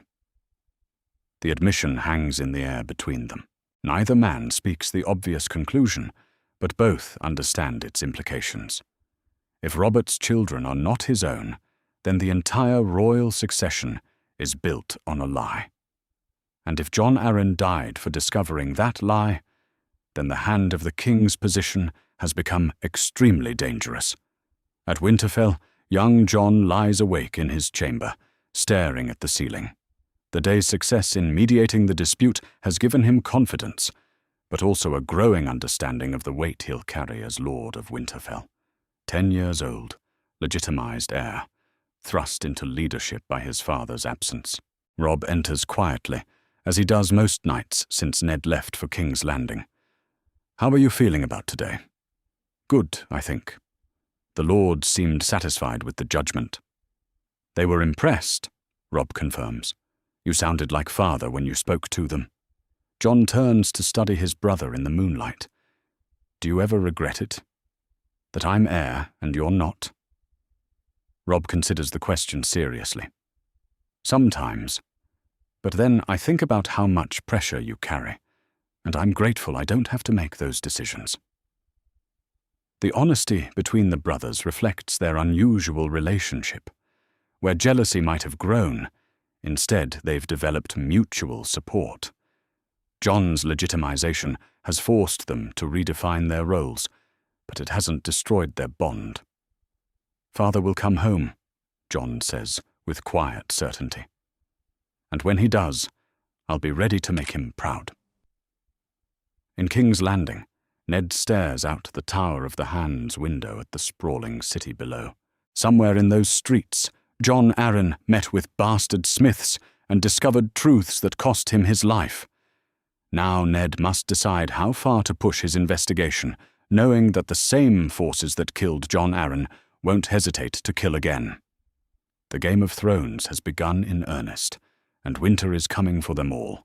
King Robert slams his fist against the council table with such force that wine cups jump and spill their contents across scattered parchments. The small council meeting has devolved into heated argument, with voices raised and tempers flaring in the Tower of the Hand. "No!" Robert roars, his face flushed red with wine and anger. "I will not reverse the legitimizations. I will not betray every bastard I've acknowledged, just to appease lords who cannot control their own succession disputes." Lord Tywin Lannister sits in cold silence, his green eyes calculating as he watches the king's outburst. Beside him, Queen Cersei maintains careful composure, though her jaw tightens with frustration. Grandmaster Pycelle fidgets nervously with his chain, while Lord Commander Selmy stands stoically behind the king's chair. "Your Grace," Ned ventures carefully, "perhaps a compromise might serve.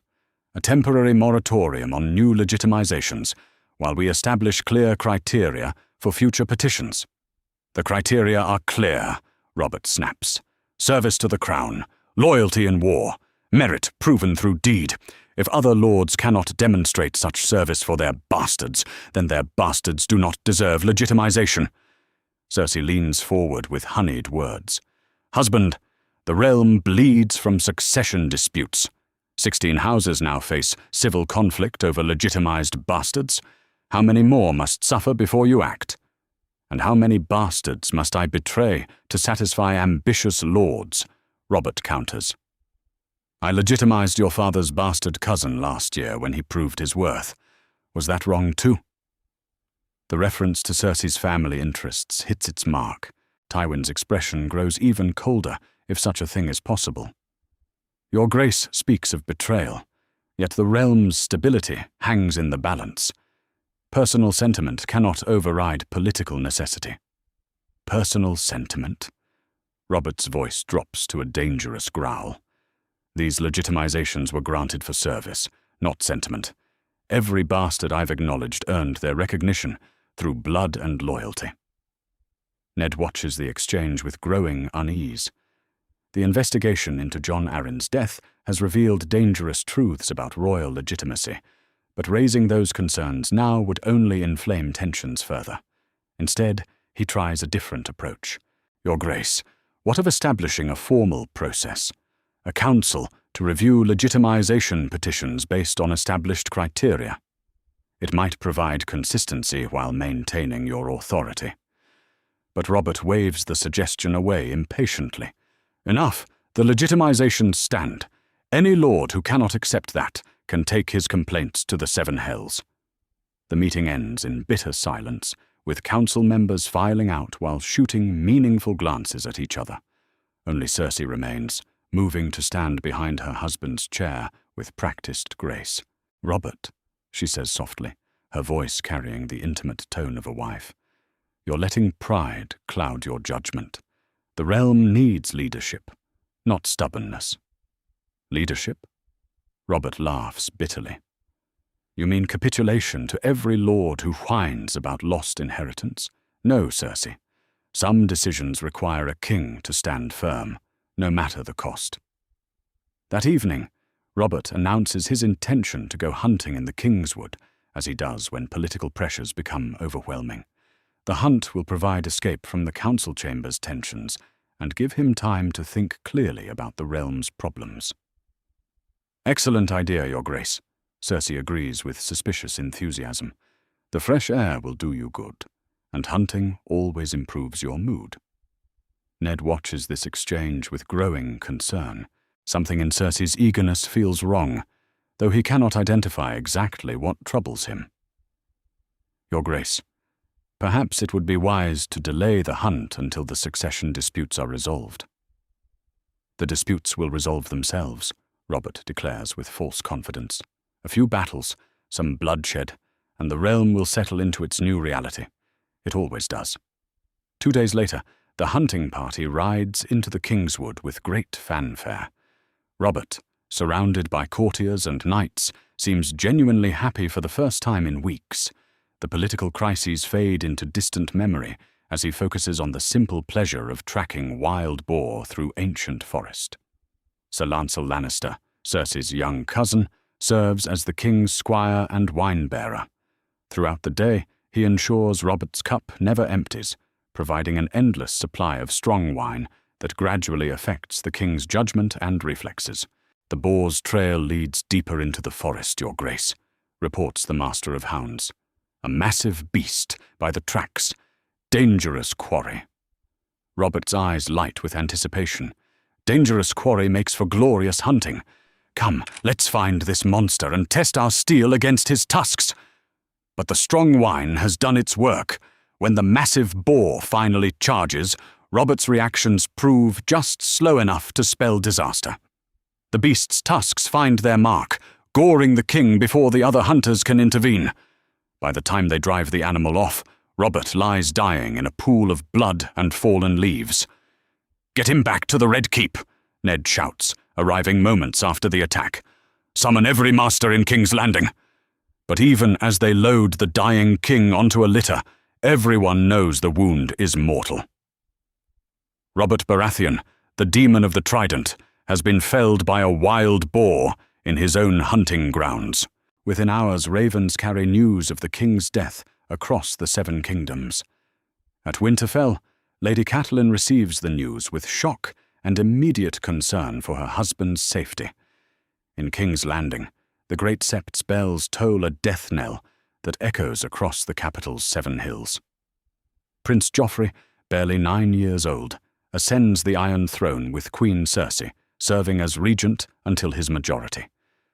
The coronation proceeds with an unseemly haste, as if those in power fear any delay might provide opportunity for challenge.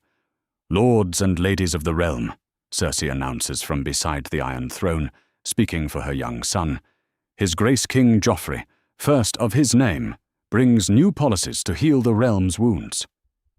The first of those policies sends shockwaves through every great house in Westeros. "All legitimizations granted by the previous king are hereby declared void," Cersei continues, her voice carrying clearly across the throne room. "The realm's stability requires return to traditional succession laws. No bastard shall inherit over true-born heirs." The reversal is immediate and absolute. Every legitimized bastard across the 7 Kingdoms finds themselves stripped of their new status, returned to bastardry with a stroke of royal decree. The precedent that began with Jon Snow's elevation ends with his fall.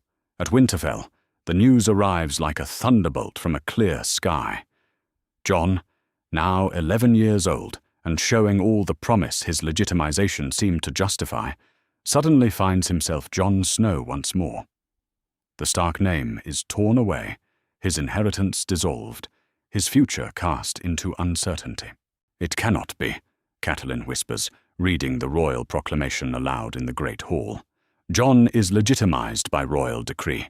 They cannot simply undo it." But Maester Luwin shakes his head grimly. "The king's will is law, my lady. What one king grants, another can revoke.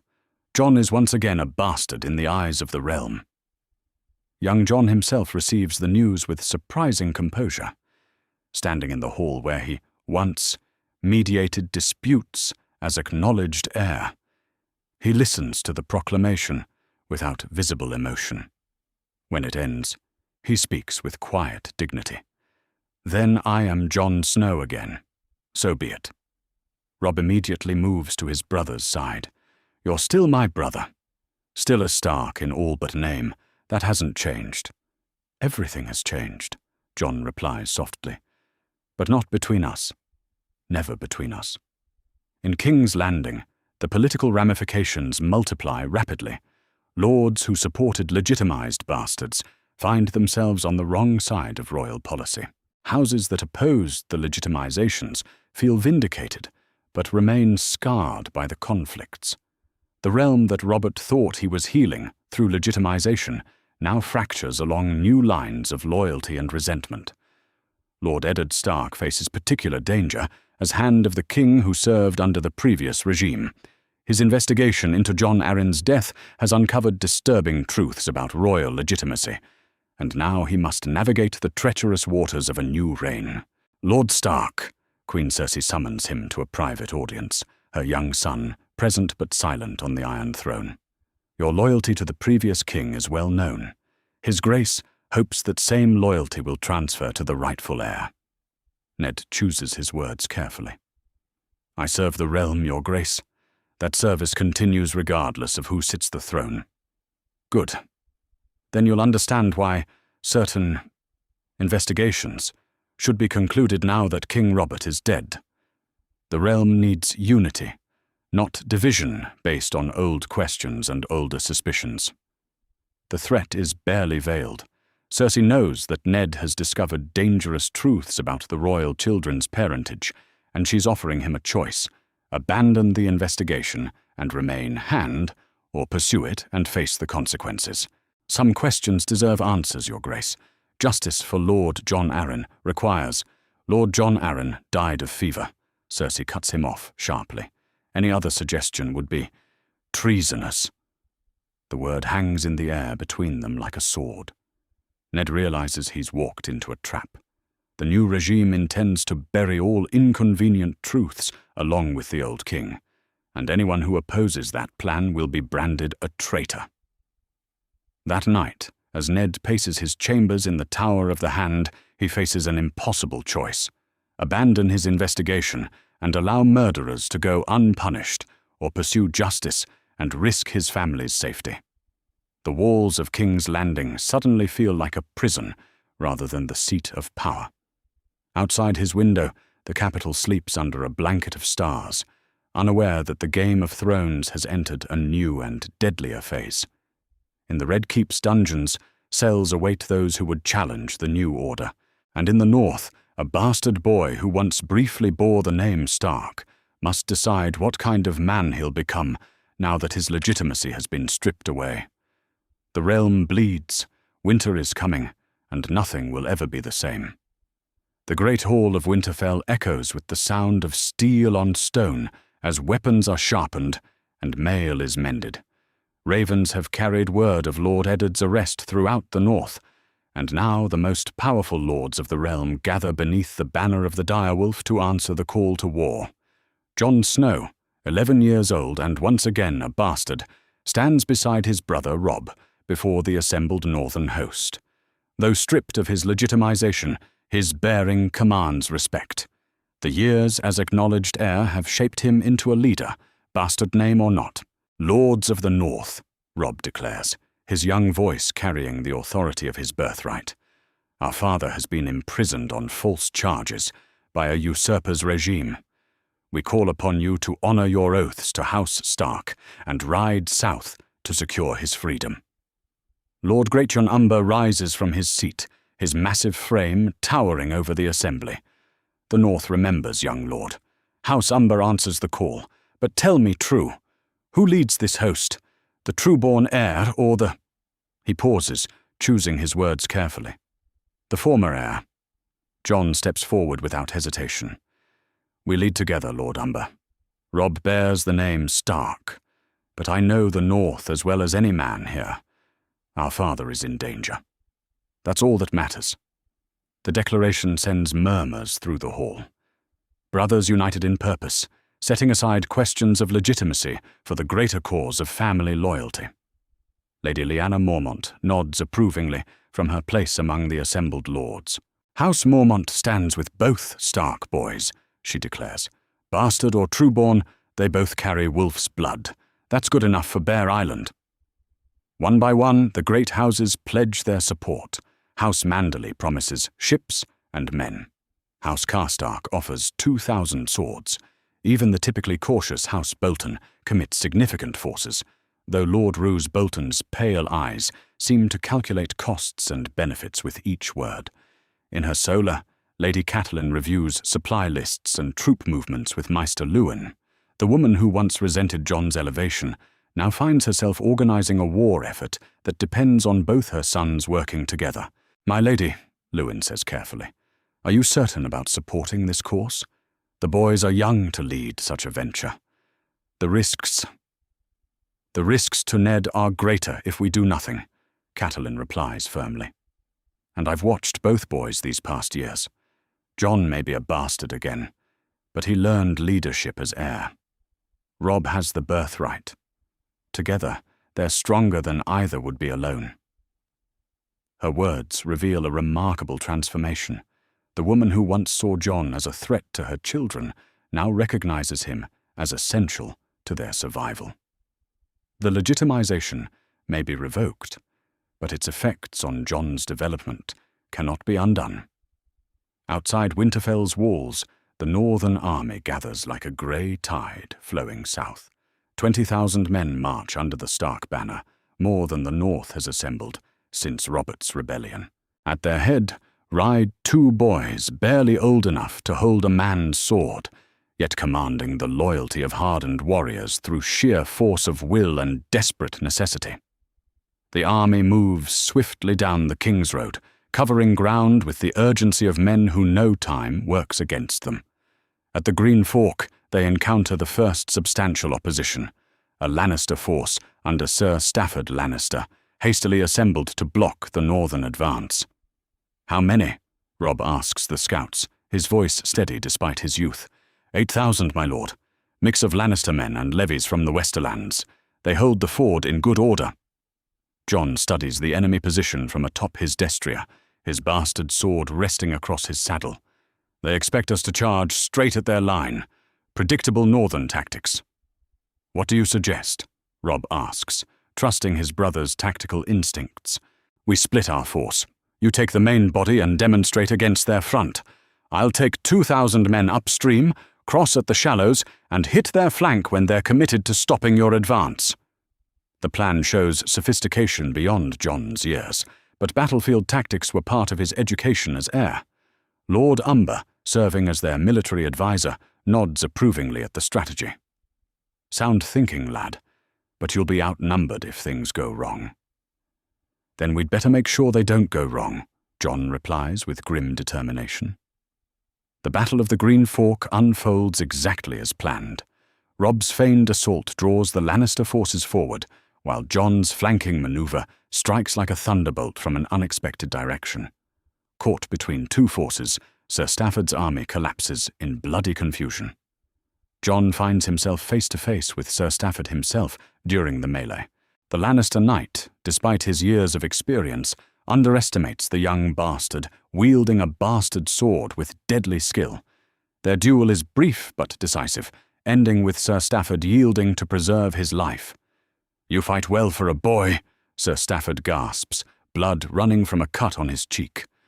"I fight for my family," Jon replies simply, accepting the knight's surrender with dignity that would make Ned proud. The victory at Green Fork opens the road to King's Landing, but also establishes the young commanders as legitimate military threats. Ravens carry news of the northern victory throughout the realm, and suddenly the Lannister regime faces the prospect of an actual siege by competent enemies. Within a fortnight, the northern host appears before the walls of King's Landing like a grey wave breaking against stone. The capital's defenders, expecting easy victory over children playing at war, instead face disciplined troops led by commanders who've already proven their mettle in battle. Queen Cersei watches from the Red Keep's walls as northern banners unfurl before the city gates.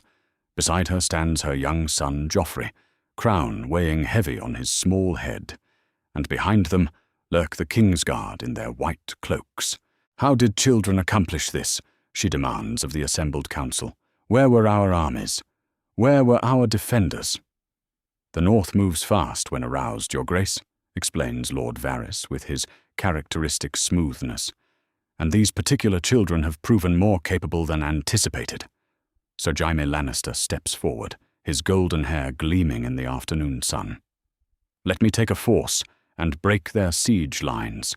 They're boys with northern levies, not seasoned soldiers." "You underestimate them at your peril," warns Grand Maester Pycelle. "They've already defeated Sir Stafford's force. They clearly possess some military competence."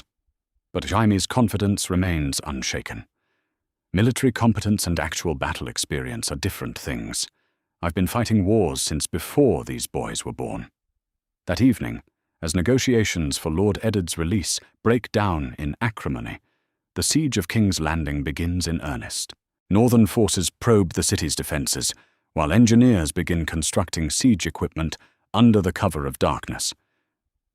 Jon and Robb establish their command tent within sight of the city walls, close enough to show their commitment to the siege, but far enough to avoid enemy archery.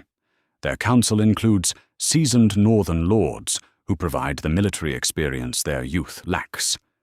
"The walls are strong," reports Sir Roderick Castle, who has joined them as military advisor. "But they have only so many defenders. A sustained siege might starve them out." Father doesn't have time for a long siege, Robb points out. Every day we delay gives them more opportunity to execute him. Jon nods grimly. We need to force a decisive action, something that breaks their will to resist. The opportunity comes when Ser Jaime leads a sortie against the northern lines, hoping to break the siege through aggressive action. The Lannister force strikes at dawn, attempting to shatter the besiegers while they're still organizing their morning routines. But the northern commanders have anticipated such a move. Horns sound the alarm as Lannister cavalry thunders toward their positions, met by disciplined pike squares and a withering hail of arrows from Mormont longbows. In the chaos of battle, Jon finds himself separated from the main fight, pursuing a small group of Lannister knights who've broken through the northern lines. His pursuit leads him directly into confrontation with Ser Jaime Lannister himself. Well, well, Jaime says, reining in his destrier as he recognizes the young bastard. The infamous Jon Snow. I remember when you were legitimized. Quite the scandal, that. I remember when you were an honorable knight, Jon replies, drawing his bastard sword with smooth precision. We've both changed since then. Jaime laughs, but his green eyes show respect for the young man's bearing. Indeed we have. Shall we see how much? The duel that follows becomes the stuff of legend. Ser Jaime Lannister, the Kingslayer, one of the finest swords in Westeros, facing Jon Snow, 11-year-old bastard armed with skill beyond his years and desperation born of family loyalty. The fight ranges across a muddy field littered with the debris of war. Jaime's experience shows in his technical mastery and tactical awareness, but Jon's speed and unconventional style create problems the older knight struggles to solve. More importantly, Jon fights with the fury of youth, defending everything he holds dear. Their blades ring against each other in rapid exchanges that leave both combatants breathing hard. Jaime's superior reach and strength gradually begin to tell, but Jon's relentless aggression prevents the Kingslayer from capitalizing on his advantages.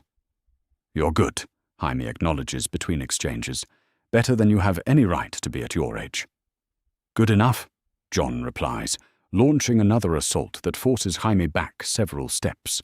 The climax comes when Jaime attempts a killing thrust that Jon barely deflects, leaving both fighters locked together, swords crossed between them.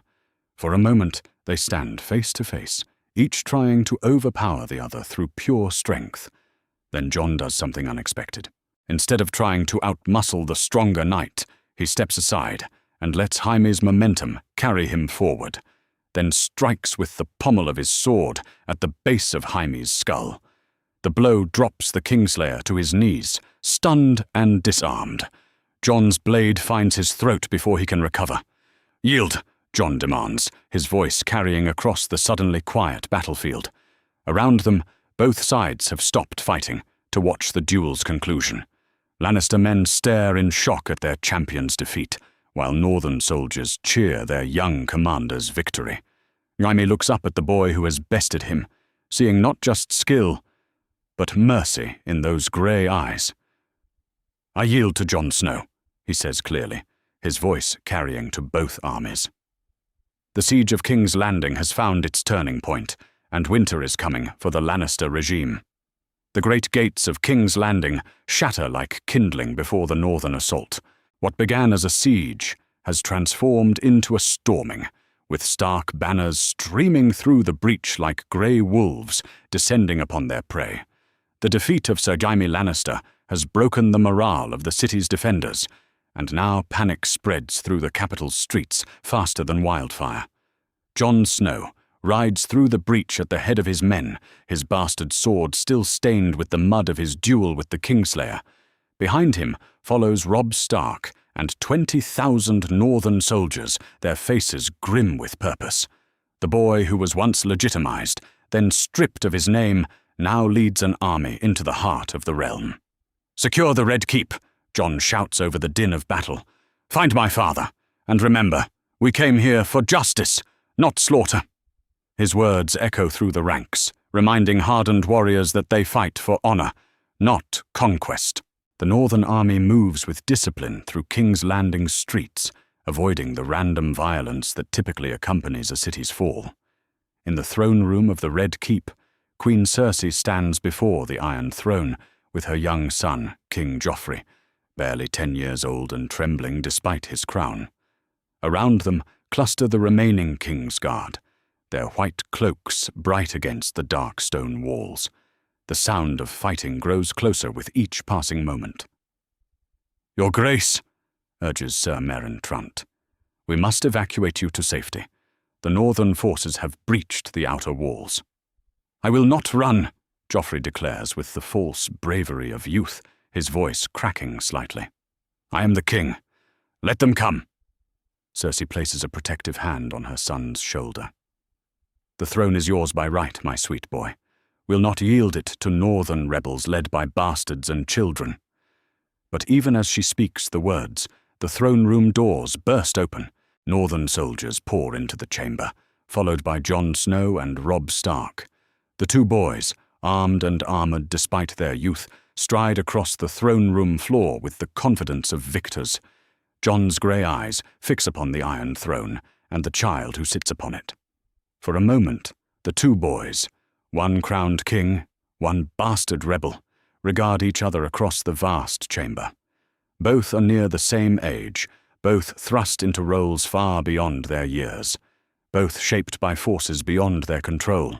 "King Joffrey," Jon says formally, his voice carrying clearly through the throne room. "I am Jon Snow of Winterfell. I've come for my father, Lord Eddard Stark, who you hold prisoner on false charges." Joffrey's young face twists with fear and defiance. "You dare make demands of your king? You're nothing but a bastard, a nameless bastard who pretends to importance." "Perhaps," Jon replies calmly. "But I'm a bastard with an army, and you're a king without a kingdom." Around the throne room, Lannister guards shift nervously. They're outnumbered 10-1, with no hope of rescue. The only question is whether blood will be spilled in a hopeless last stand. Cersei steps forward, her green eyes blazing with maternal fury. "You would threaten a child! Is this the honor the North claims to possess?" "No threats, Your Grace," Robb interjects, moving to stand beside his brother. "Only truth. Your son's crown was stolen through murder and treachery. The realm knows it. We've come to set things right." "Set things right?" Cersei laughs bitterly. "By crowning a bastard? By legitimizing rebellion against lawful authority? By freeing an innocent man," Jon corrects. "By ending a usurpation built on lies." The confrontation might have continued indefinitely, but it's interrupted by an unexpected voice from the throne room's shadows. Lord Tyrion Lannister emerges from behind a pillar, his mismatched eyes taking in the scene with characteristic shrewdness. "Well, well," Tyrion says, his voice cutting through the tension. "The young wolves have come to the capital at last, and brought quite a pack with them." Cersei whirls toward her dwarf brother. "Tyrion, thank the gods. Help us end this madness." But Tyrion's expression shows no warmth for his family's cause. "End it? Sister, you began this madness when you murdered King Robert and placed a bastard on the throne." The accusation hits the throne room like a thunderbolt. Joffrey's young face goes pale, while Cersei's eyes flash with dangerous fury. "You dare speak treason in the presence of your king?" she hisses. "I speak truth," Tyrion replies calmly. "The same truth Lord Stark discovered, the same truth that cost Jon Arryn his life. Robert Baratheon's children are not his own." Jon and Robb exchange glances, realizing they've walked into something far larger than a simple rescue mission. The legitimacy of the entire royal line stands in question. "That's a lie!" Joffrey shouts, his voice breaking with emotion. "I am the true-born king. My father was King Robert." "Your father," Tyrion says with devastating calm, "was our brother Jaime, as our sister's other children. None of you carry a drop of Baratheon blood." The revelation shatters what remains of Lannister resistance. Guards lower their weapons in shock, while Cersei staggers as if physically struck. The Iron Throne suddenly seems to loom over young Joffrey, like a black metal judge pronouncing sentence. "You speak treason," Cersei whispers. "I speak necessity," Tyrion corrects. "This farce has cost the realm enough blood. It ends here, now, before more innocents die for a lie." What happens next unfolds with terrible swiftness. As Cersei reaches for a hidden dagger, perhaps meaning to end her own life rather than face capture, Tyrion moves with surprising speed. His own blade finds her heart before she can draw steel, ending the Queen Regent's life in a single, merciful thrust. Young King Joffrey screams, rushing toward his fallen mother, but Tyrion catches him before he can reach her body. "I'm sorry, nephew," Tyrion says gently, his blade finding the boy's throat in one quick motion. "But the realm cannot survive your reign." The act sends shockwaves through the throne room. In moments, both the boy king and his mother lie dead, their blood pooling on the cold stone floor. Tyrion stands over their bodies, his face showing grief rather than triumph. "It's done," he says quietly. "The usurpation ends here." Jon stares at the dwarf lord with a mixture of respect and horror. "You killed your own family to end this war." "I killed a lie," Tyrion corrects, "and prevented a realm from bleeding to death for that lie. History will judge whether the choice was right." With Joffrey dead and the Lannister claim exposed as fraudulent, the question of succession becomes paramount. Jon moves toward the Iron Throne, but not to claim it for himself. "Lord Tyrion," he says formally, "by law and precedent, the throne should pass to King Robert's true heir. His brother Stannis has the better claim." "Stannis is far away," Tyrion replies pragmatically. "The realm needs leadership now, and you've proven you can provide it." "I want no southern crown," Jon declares firmly. "I came here for my father, not for conquest." As if summoned by his words, northern soldiers enter the throne room, escorting Lord Eddard Stark, freed from his dungeon cell. Father and son embrace with fierce joy, their reunion worth all the blood and struggle of the past weeks. "Jon," Ned says with tears in his eyes, "I'm proud of you. Proud of both my boys." "We came as soon as we heard," Robb explains. "We couldn't leave you in their hands." "And now," Ned asks, looking around the throne room littered with bodies, "what becomes of the realm?" The question hangs in the air like smoke from a dying fire. With the Lannister regime ended and the royal succession in chaos, the Seven Kingdoms face an uncertain future. "The North has bled enough for southern politics," Jon declares, his young voice carrying surprising authority. "We came for justice and found it. Now we go home." But Tyrion shakes his head. "Not so simple, young Snow. You've toppled a kingdom. You can't simply walk away from the consequences." "Then what do you suggest?" "The North declares independence," Tyrion says after a moment's thought. "You've proven you can govern yourselves. Take your freedom and let the South sort out its own succession. The proposal electrifies the assembled northern lords. Independence, the dream that died with Torrhen Stark's submission to Aegon the Conqueror. Now suddenly, it seems within reach once more. King in the North," murmurs Lord Umber, his voice carrying across the throne room. "Jon Snow, King in the North." "Robb Stark is the heir," Jon protests. "If there's to be a king, it should be him." But Robb shakes his head firmly. "You led this war, brother. You won the battles. You freed father. The crown should be yours." "Then let it be so," declares Lady Lyanna Mormont, stepping forward from among the assembled northern nobles. "Jon Snow, King in the North. The North remembers." The cry is taken up by every northern voice in the throne room. "King in the North remembers." Jon looks at his father, seeking guidance in this unprecedented moment. Ned nods slowly, understanding that sometimes history demands impossible choices. "If the North will have me," Jon says quietly, "then I'll serve as your king. But I'll need advisors, wise counselors, and above all, I'll need my family beside me." "You'll have all of that and more," Ned promises. The North stands united behind you, my son. As the Northern army prepares to march home, leaving King's Landing to sort out its own succession crisis, a new kingdom is born in all but name. Jon Snow, bastard no more, but king in the North, leads his people toward a future shaped by their own choices rather than southern politics. Winter is coming, but the North stands ready to face it as a free people once more. The throne room of the Red Keep has been cleared of its royal corpses, but the stench of blood and betrayal still lingers in the air. Jon Snow, now king in the North, though he wears no crown, sits in a simple wooden chair brought from the castle's kitchens. The Iron Throne looms behind him, empty and abandoned, a monument to the southern ambitions he has rejected.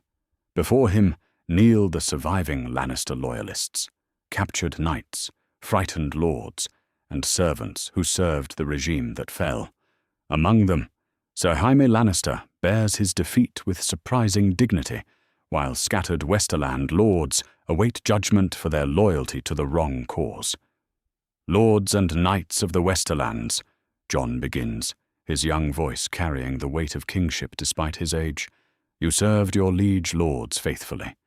That loyalty, misguided though it was, deserves respect rather than punishment. Murmurs ripple through the assembled captives. They had expected executions, imprisonment, or at least massive ransoms for their freedom. Mercy from a 12-year-old bastard king was not anticipated. Lord Tyrion Lannister stands beside Jon's chair, having accepted the role of intermediary between the victorious North and his defeated family. His Grace offers terms, Tyrion announces. Swear fealty to the independent kingdom of the North, renounce any claims to northern territory, and you may return to your lands in peace. Sir Jaime raises his golden head, meeting Jon's grey eyes directly. And what of House Lannister itself? What of Casterly Rock?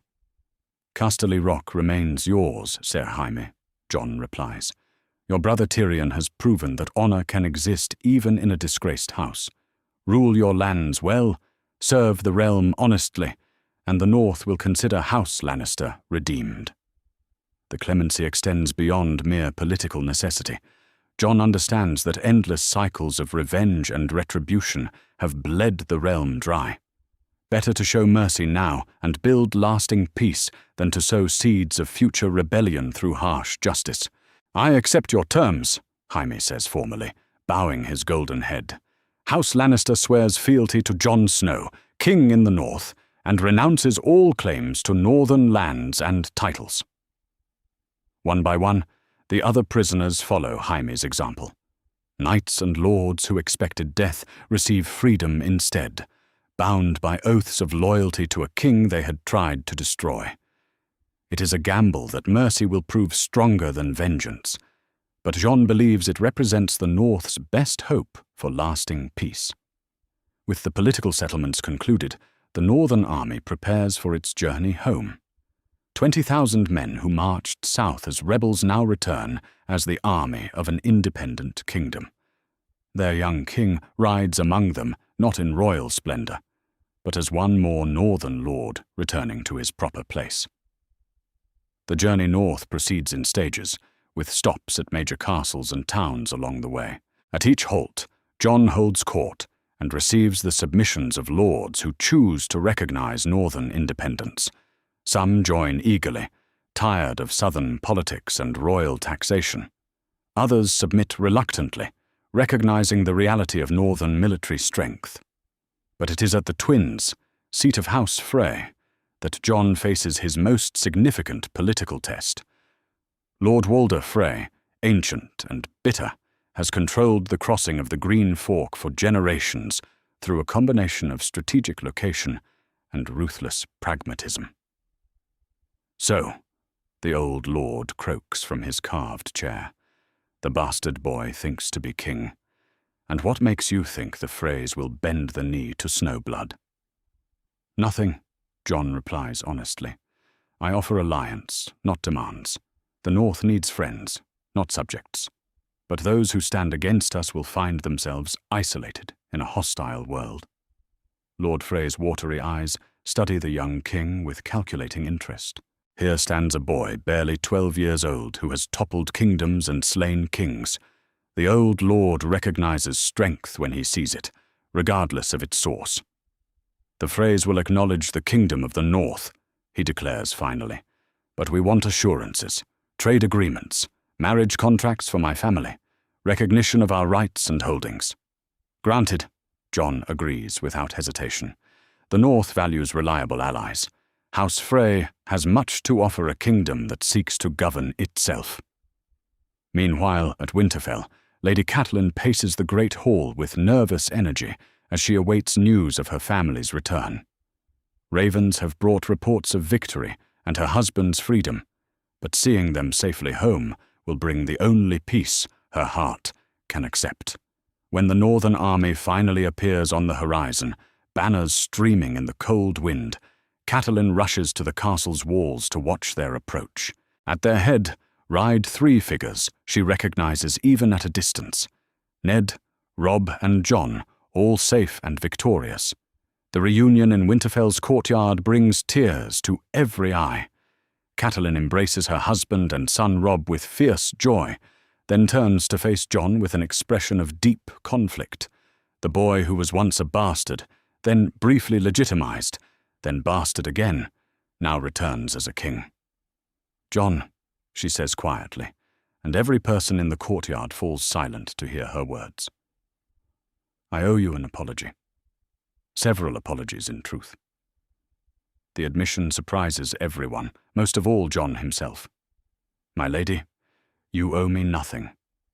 "I owe you everything," Catelyn corrects, her voice growing stronger. "You saved my husband. You protected my children. You've brought honor to House Stark when I spent years resenting your very existence. I was wrong, Jon. Deeply, shamefully wrong." The apology echoes across the courtyard, witnessed by lords and servants alike. Lady Catelyn Stark, who once saw Jon as a threat to her children, now acknowledges him as their protector and savior. "You were protecting your family," Jon replies with characteristic generosity. "I understand that now. I hope I can earn your trust as your king." "You've already earned it," Catelyn says firmly, "and more than that, you've earned my respect, my gratitude, and my loyalty. I should have offered all 3 years ago." That evening, in the great hall of Winterfell, Jon holds his first formal court as king in the north. Northern lords who could not join the southern campaign now come to pledge their fealty to the bastard who became king. The ceremony takes place beneath the ancient banner of House Stark, with the dire wolf watching over proceedings from stone and fabric. "Lords and ladies of the north," Jon addresses the assembly, "we have won our independence through blood and courage. But independence means responsibility. We must govern ourselves wisely, defend ourselves effectively, and build a kingdom worthy of the sacrifices made to create it. The first order of business involves succession. Though Jon sits as king, the question of his heir must be settled to prevent future disputes. "Robb Stark," Jon announces formally, "I name you heir to the kingdom of the north and my principal advisor in all matters of governance. Should the gods call me home, the crown passes to you and your descendants." The decision sends murmurs through the hall. By naming Robb as heir, rather than any future children of his own, Jon ensures that the royal line remains within established Stark bloodlines. It is a gesture of humility that strengthens rather than weakens his position. Robb accepts the designation with characteristic grace. "I'll serve as your heir and advisor, brother. But I hope the gods grant you many long years of rule before that inheritance becomes necessary." The second major announcement concerns the legitimization laws that helped cause the crisis leading to war. The Kingdom of the North establishes new laws regarding bastard legitimization, Jon declares. "No bastard may be legitimized without the consent of both the Crown and a council of Northern lords. No legitimized bastard may inherit over true-born heirs without extraordinary justification reviewed by that same council." These laws protect both bastards seeking recognition and families fearing disruption of their inheritance. The new legislation draws nods of approval from the assembled lords.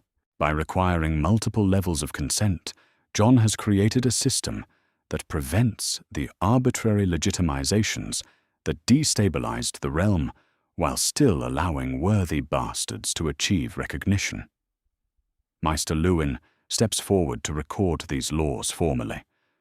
Your Grace, shall these laws apply retroactively to existing legitimizations? No, Jon replies firmly.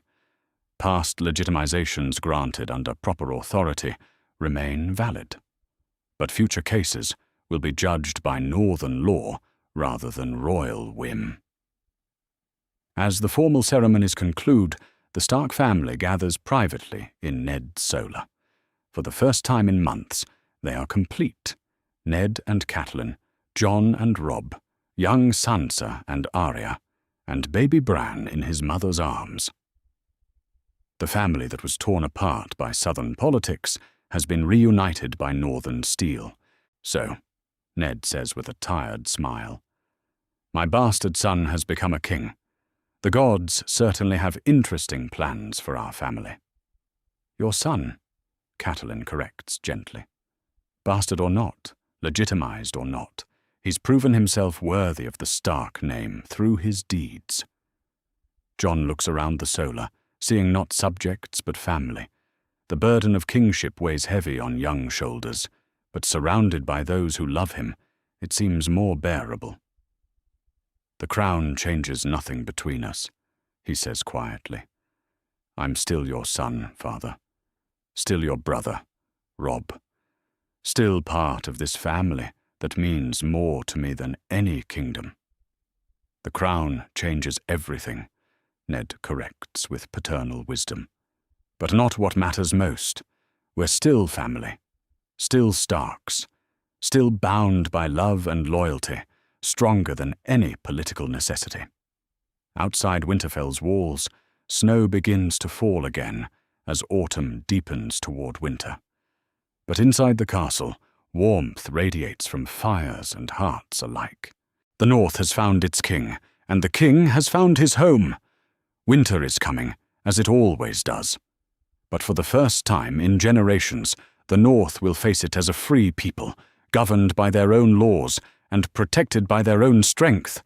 The bastard who was legitimized, then stripped of legitimacy, has finally found his true place, not as someone else's heir, but as a king who earned his crown through courage, wisdom, and the unbreakable bonds of family. 5 years have passed since Jon Snow became king in the north, and Winterfell has never been more prosperous. The great castle bustles with activity as merchants arrive from across the known world to trade with the independent northern kingdom. In the Godswood, the ancient heart tree watches over a realm transformed by the choices of a bastard who became king. King Jon, now 16 and bearing the confidence that comes with proven leadership, holds court in the great hall where he once sat as a legitimized child. Beside him sits Robb Stark, his hand of the king and trusted brother, while their parents, Ned and Catelyn, observe from places of honor among the assembled northern lords. Your Grace, reports Maester Luwin, now bearing the title of Grand Master of the North, trade revenues have increased 40% over last year. The southern kingdoms pay handsomely for northern timber, furs, and steel. And our harvests? Jon asks, his grey eyes reflecting the practical concerns of a ruler who must feed his people through the coming winter. Abundant, Your Grace. The new agricultural programs have exceeded all expectations. We'll enter winter with granaries fuller than they've been in living memory. The prosperity stems from more than just good harvests. The Kingdom of the North has become a beacon of stability in a realm still struggling with succession disputes and political chaos. Without the burden of southern politics or royal taxation, the northern economy has flourished under Jon's pragmatic leadership. What news from the south? Jon inquires, turning to his spy master, a role filled by Lady Lyanna Mormont, despite her youth. King Stannis holds the Iron Throne, but his grip remains tenuous. she reports with characteristic directness. House Lannister supports him from the west, while Dorne and the Reach remain neutral. The Stormlands are divided, and the Riverlands— She pauses. The Riverlands grow tired of southern politics. Lord Tully has inquired, through discreet channels, about joining the Northern Kingdom. The report draws murmurs from the assembled lords. The possibility of the Riverlands joining the North would create a kingdom stretching from the Wall to the Neck, powerful enough to rival anything the South could muster. Send word to Lord Tully, Jon decides after consulting Robb with a glance. The North welcomes friends, but will not pressure anyone to abandon oaths already sworn. If the Riverlands choose independence from southern politics, they'll find willing allies here. After court concludes, the royal family gathers in the solar that has served as the Stark family's private sanctuary for generations. Around the room sit all of Ned's children, Jon the King, Robb the Hand, 13-year-old Sansa, who has grown into a beauty worthy of songs, 11-year-old Arya, whose wildness has been channeled into exceptional skill with blade and bow, 8-year-old Bran, who shows promise as a scholar and diplomat, and 4-year-old Rickon, who toddles around the room with the fearless energy that marks all Stark children. "Look at them," Catelyn says softly to her husband, watching their children interact with easy affection. 5 years ago, I feared this family would be torn apart by legitimization and politics. Now look at them. Ned nods, his weathered face showing deep contentment. Jon has proven himself worthy of the crown he wears. More than worthy. And the other children have all found their places in this new world we've built. Indeed, the transformation is remarkable. Sansa has become Jon's unofficial ambassador to the southern kingdoms, her grace and intelligence making her invaluable in delicate negotiations. Arya serves as an unofficial scout and messenger, her small size and quick wit allowing her to gather information others cannot obtain. Even young Bran shows signs of following his father's path toward statesmanship and diplomacy. "Mother," Jon says, looking up from a map he's been studying with Robb, "your counsel on the Riverland situation?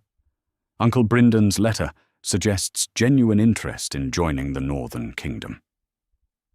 Catelyn moves to examine the map, her political instincts honed by years of watching her son navigate the complexities of kingship. The Riverlands have always been caught between competing powers, she observes, north and south, crown and rebels. Perhaps they've finally grown tired of being a battleground for other people's ambitions. "And if they join us?" Robb asks. "The South will see it as northern aggression."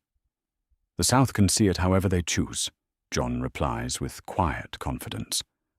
"We offer alliance to those who seek it, protection to those who need it, and trade to those who want it.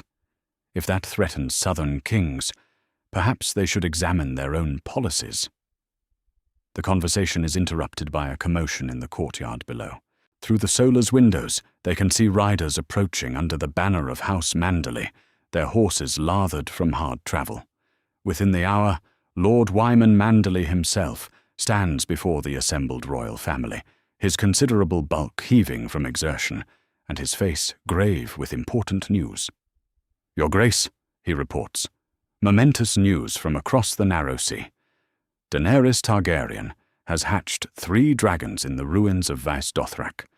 The last Targaryens live, and they possess the power that once conquered Westeros." The revelation sends shockwaves through the room. Dragons have been dead for more than a century, and their return changes the political balance of the entire known world. "How reliable is this information?" Ned asks, his strategic mind immediately grasping the implications. "Multiple sources, my lord. Merchants, sellswords, and refugees all tell the same tale. 3 dragons, small but growing, and a young queen who calls herself the rightful ruler of the 7 kingdoms." Jon studies the map of the known world, tracing potential routes a dragon-born invasion might take. "How long before she's strong enough to threaten Westeros?" "Years, Your Grace. Dragons grow slowly, and she'll need time to build an army, capable of crossing the narrow sea. But when she comes, Lord Manderley spreads his hands, helplessly. When she comes, she'll find the North ready, Jon declares with calm certainty. We've built something worth defending here, something worth fighting for. Dragon or no dragon, we'll not surrender our freedom easily. The declaration draws nods of approval from everyone present. The North has tasted independence and found it sweet. Whatever challenges the future brings, they'll face them as a united people under proven leadership. As evening falls over Winterfell, Jon walks alone through the Godswood where his father once prayed, and where he himself sought guidance in his youth. The heart tree's carved face seems to watch him with ancient wisdom, its red eyes reflecting the light of torch flames. "You've grown into a fine king," comes a voice from behind him. Jon turns to see his father approaching through the forest of memories and carved stone. "I've tried to be worthy of the trust placed in me," Jon replies, "though there are days when the crown feels heavier than others." "Every good king feels that weight," Ned assures him. "It means you understand the responsibility. The day you stop feeling it is the day you stop being worthy of the crown." They stand together in comfortable silence, father and son, remembering the journey that brought them to this moment. A bastard legitimized, then stripped of legitimacy, who became a king through his own choices and the loyalty of those who believed in him. "Do you ever regret it?" Jon asks quietly. "The legitimization? All the chaos it caused?" Ned considers the question carefully. "I regret the pain it caused your mother. I regret the political instability it created. But I don't regret protecting you, Jon. I don't regret giving you the chance to become the man you were meant to be. Look around you. Look at what you've built. Was any of this possible if you'd remained just another bastard?" Jon follows his father's gesture, seeing Winterfell's walls filled with purpose and prosperity, its people secure and well-governed, its future bright with possibility. The legitimization may have been revoked, but its effects on his development as a leader could never be undone. "No," he admits, "none of this would have been possible. The legitimization gave me the training, the confidence, the experience I needed to lead.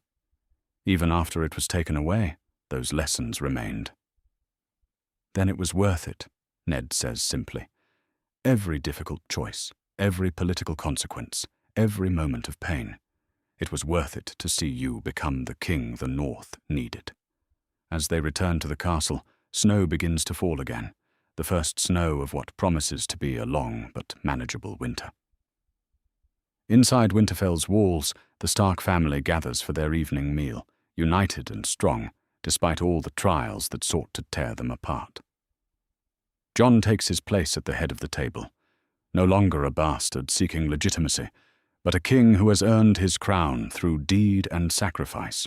Around him sit his family, Robb his hand and heir, Sansa his ambassador, Arya his scout, Bran his future counselor, little Rickon his reminder that the future stretches far beyond today's challenges. At the far end of the table, Ned and Catelyn watch their children with pride that needs no words. The woman who once resented a bastard's presence now sees him as the son who saved her family and built a kingdom worth passing to future generations. To family, Jon raises his cup in toast. To the North, and to the choices that led us here. To family, the others echo, their voices joining in harmony that speaks of bonds forged in crisis and strengthened by shared purpose. Outside, winter continues to fall on a kingdom that stands ready to face whatever storms may come. The North remembers, and what it remembers most clearly is that bastards can become kings when they prove themselves worthy of the crown. That's our theory. The North is a land filled with exciting stories and possibilities, and we love exploring them. If you want to accompany us on this journey across the 7 kingdoms and beyond, then please like, share, and subscribe to our channel.